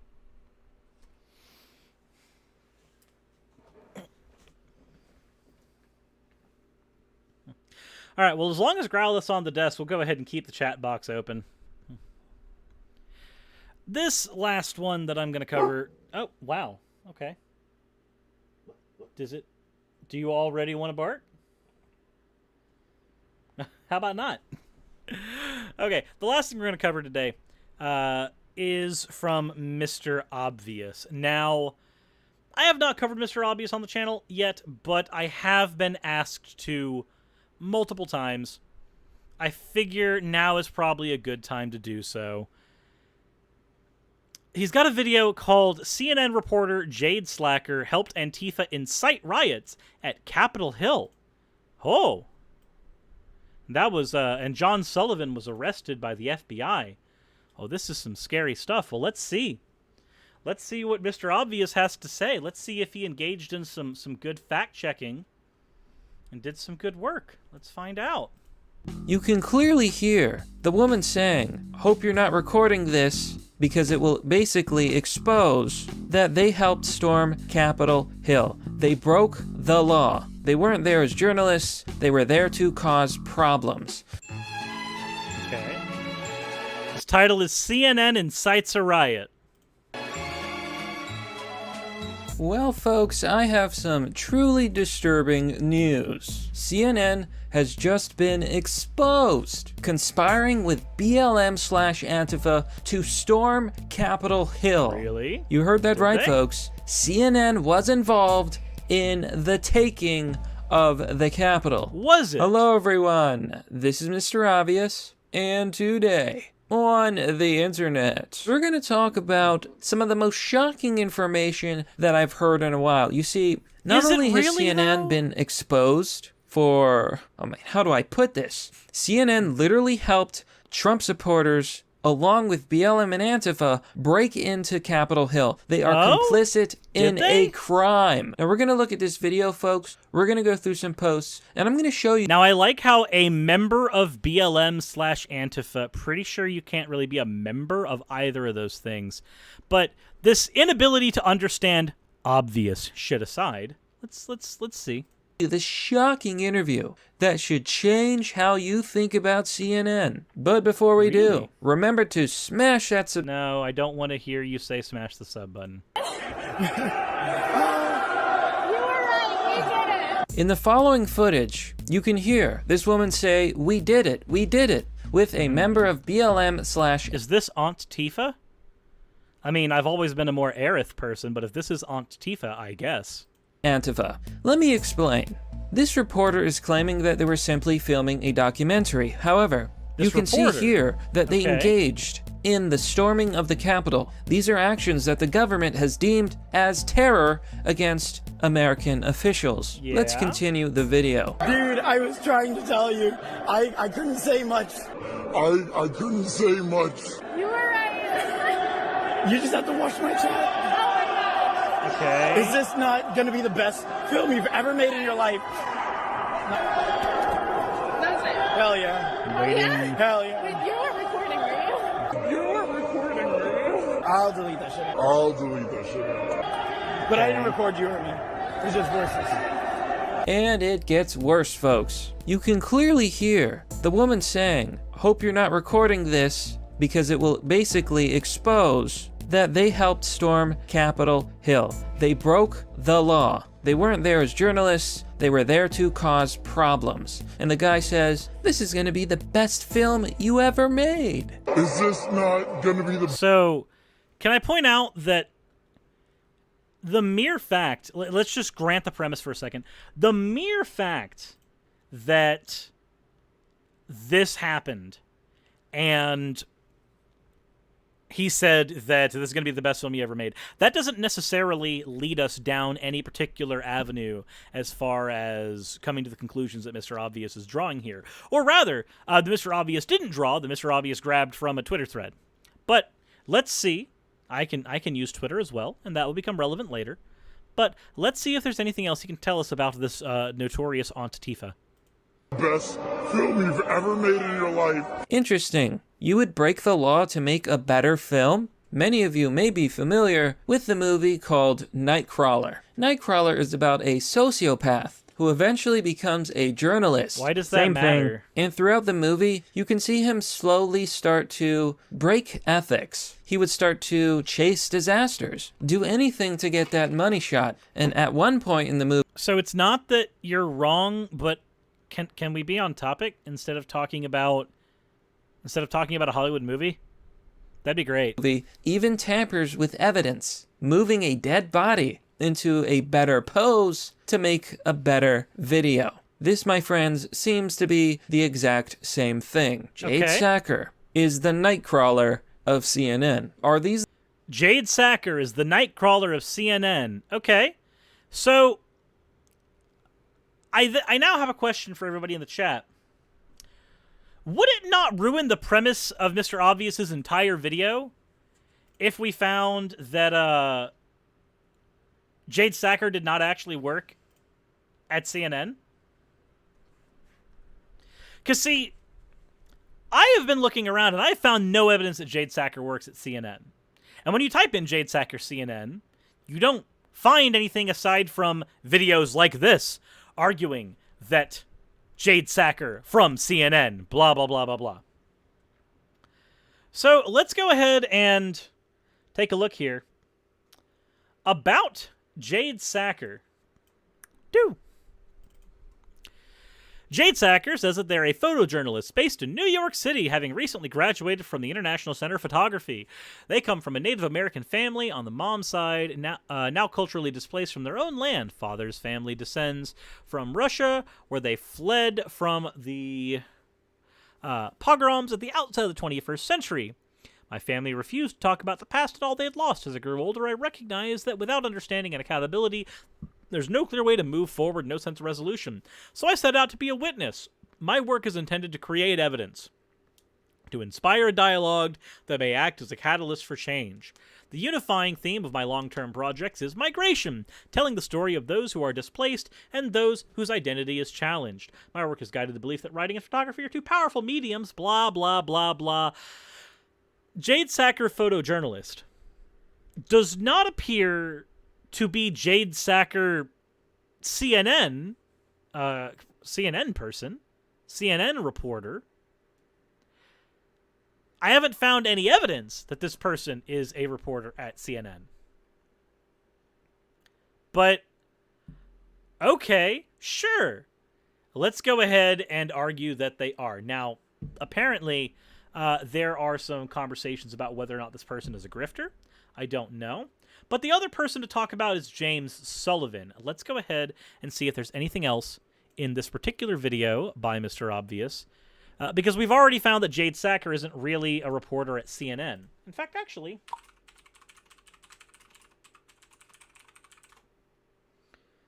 let's see. Is Jade Sacker a CNN reporter? Well, let's see. What's the first things we find here? We find... Oh, well, there's the tweet. There's the tweet that's being used.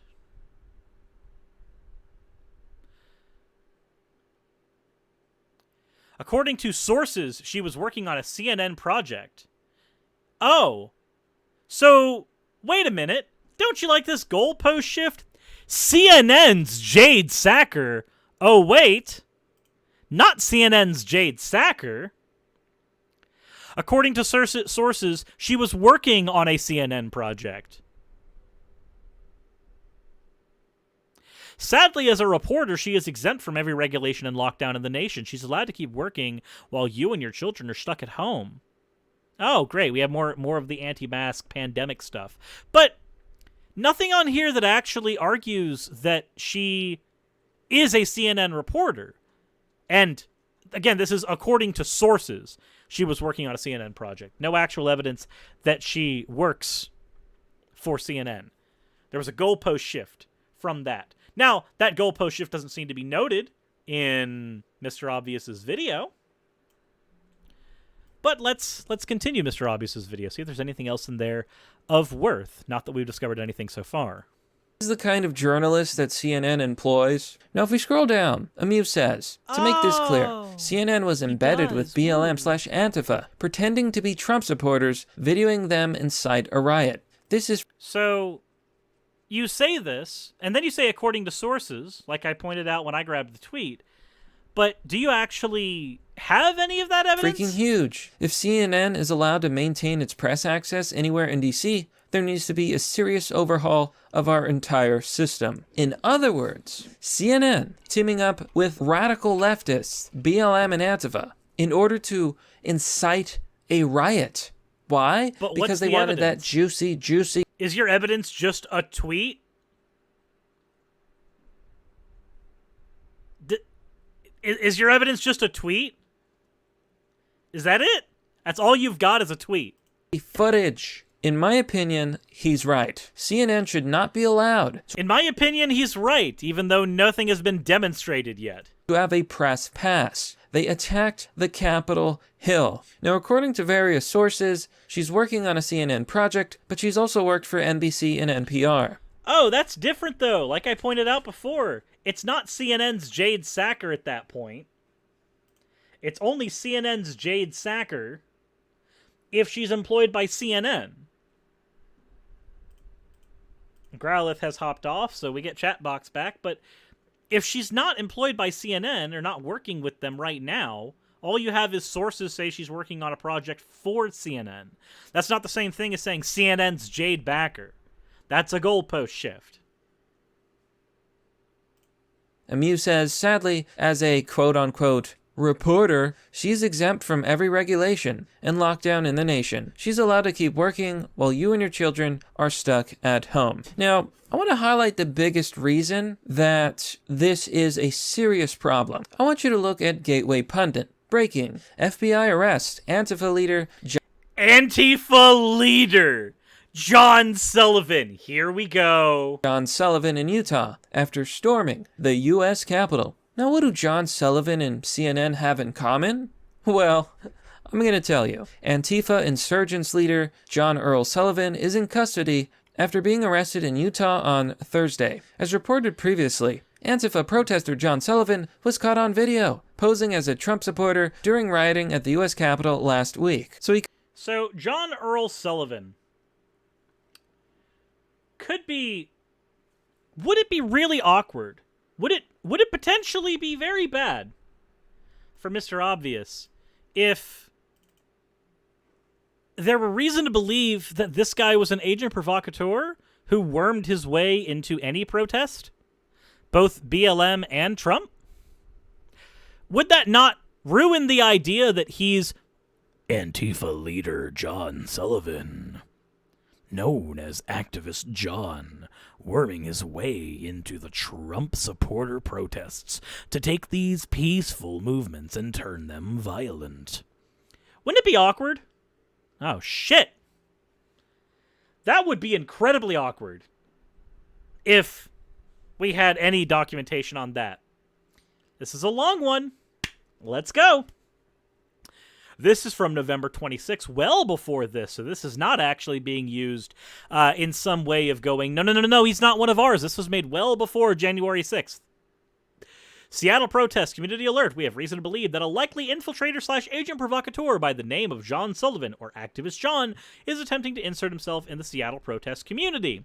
John has been kicked from Salt Lake City and Portland protest scenes due to alarming behaviors including grifting and profiteering, self-promotion and clout chasing, sabotage of community actions, threats of violence, and most disturbingly, ties to the far right. Oh, wow.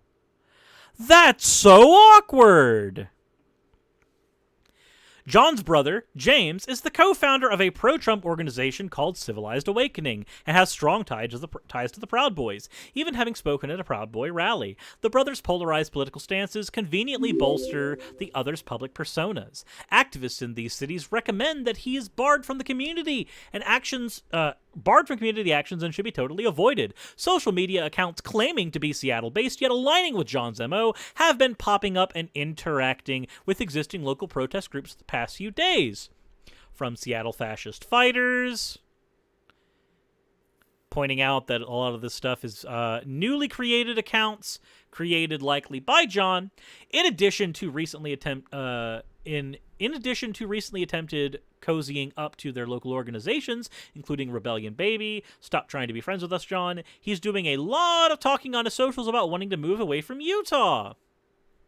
To get a better idea of John's behaviors and impacts on protest communities, this document from a PDX comrade lays it out. It's important, and it's a detailed read, and it ends with the recommendation of a complete and total national lockout. Wow! Antifa leader John being locked out of the group? Definitely the group, Antifa.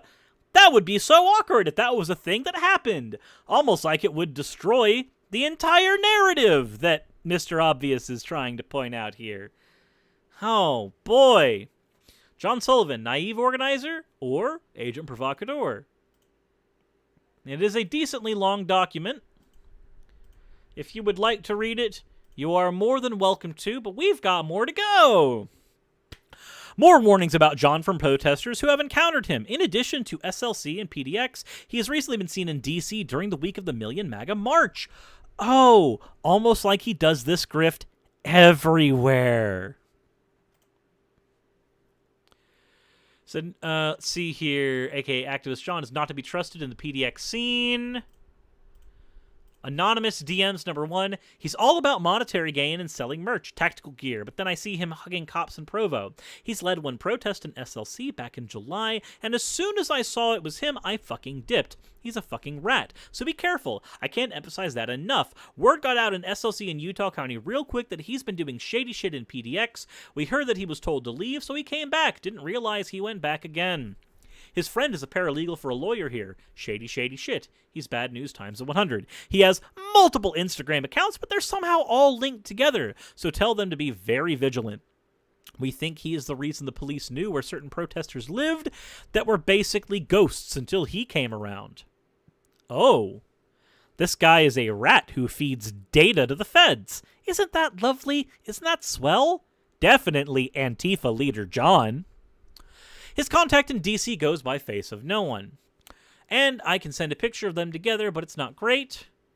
That and his contact who assaulted my friend who he was threatening. That same friend was stabbed during the Million MAGA March. They showed up together the week before my friend was stabbed at one of our marches. We kept eyes on him the whole time, and they stayed in the back corners and surveyed the march. Screenshots of posts by the account Watch Riot Porn, which was originally Anarchy Block, one of John's accounts. Most posts are full-blown fash and make references to the account having informants.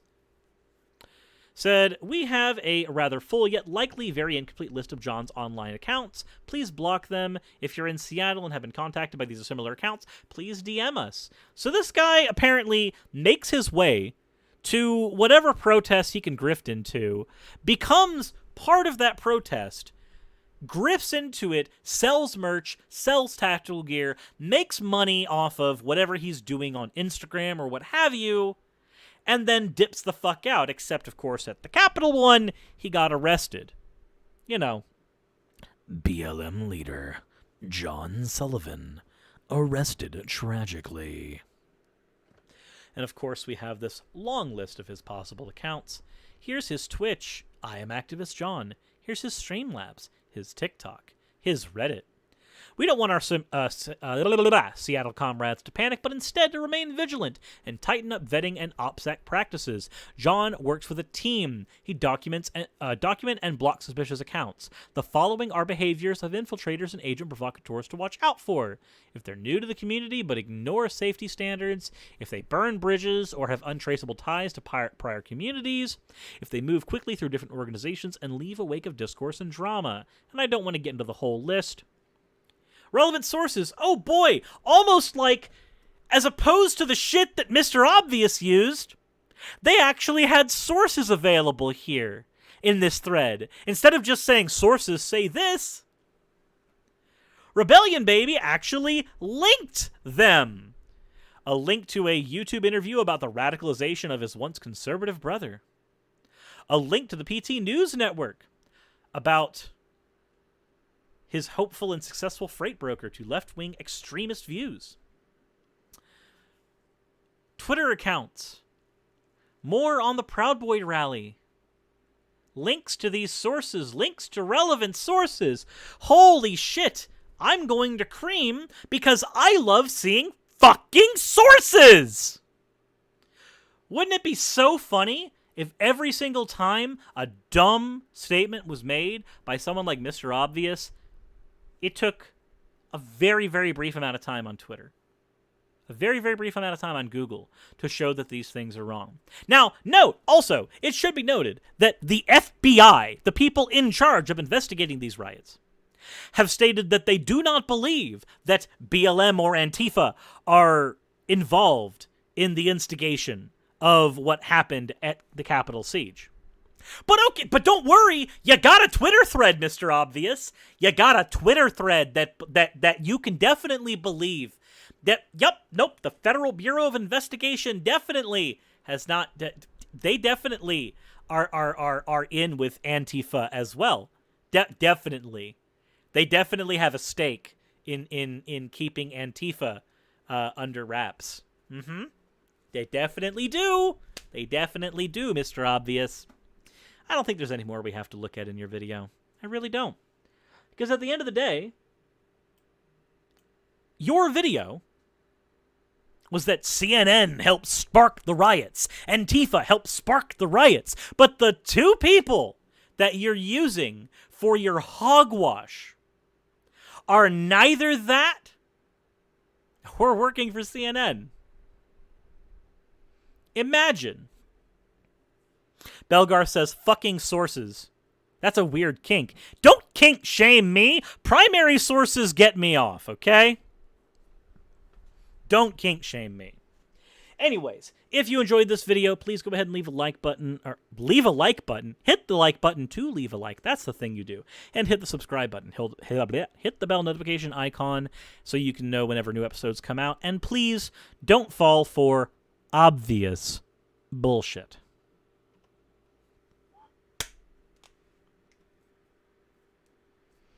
Now I should expect source fucking fan art. I'm sure. I'm sure I should. Are we kink shaming Surus now? Yes! You're kink shaming me for liking primary sources. Hey! And I finished it at 4 o'clock on the dot. What a coinky dink. Source dem feet. How am I a horrible person? Fucking your sources is for honey traps.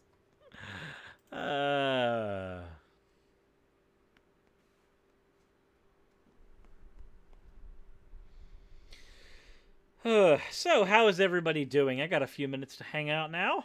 So, will the primary source be more cursed with tentacle fan art? Tentacles are the primary source for everything. Freya says, I'll send you a bunch of sources without context as a present. Cool. I'll use them to build a conspiracy theory. Nothing personal, but I think you'd have better luck in a gray man role than as a honey trap. Hey, I don't take offense to that.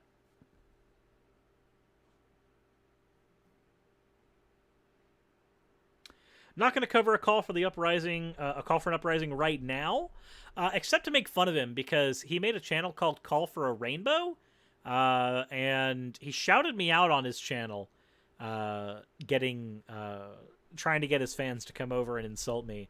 And all I've seen are, "You're a pedo, you're fat." Of course I am fat, but their reasoning for "you're a pedo" is you have stuffed animals in your room. Okay. Cool.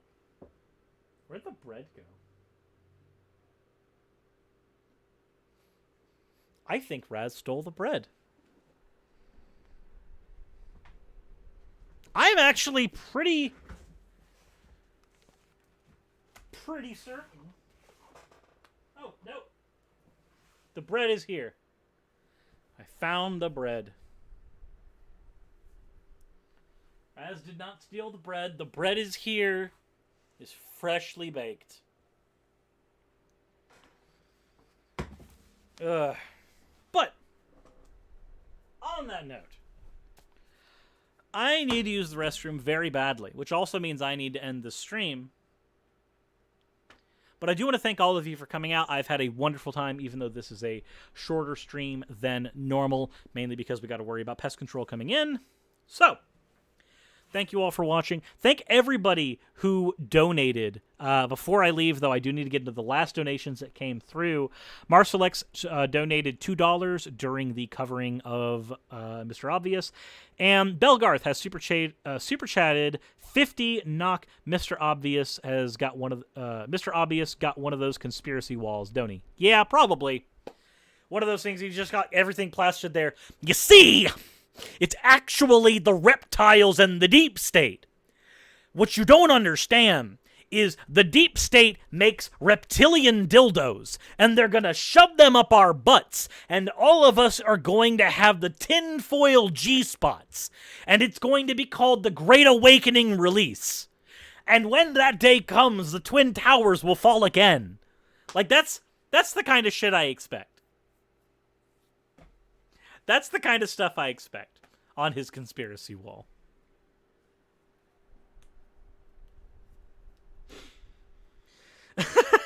Yes, also use code SIRS at ddlgplayground.com.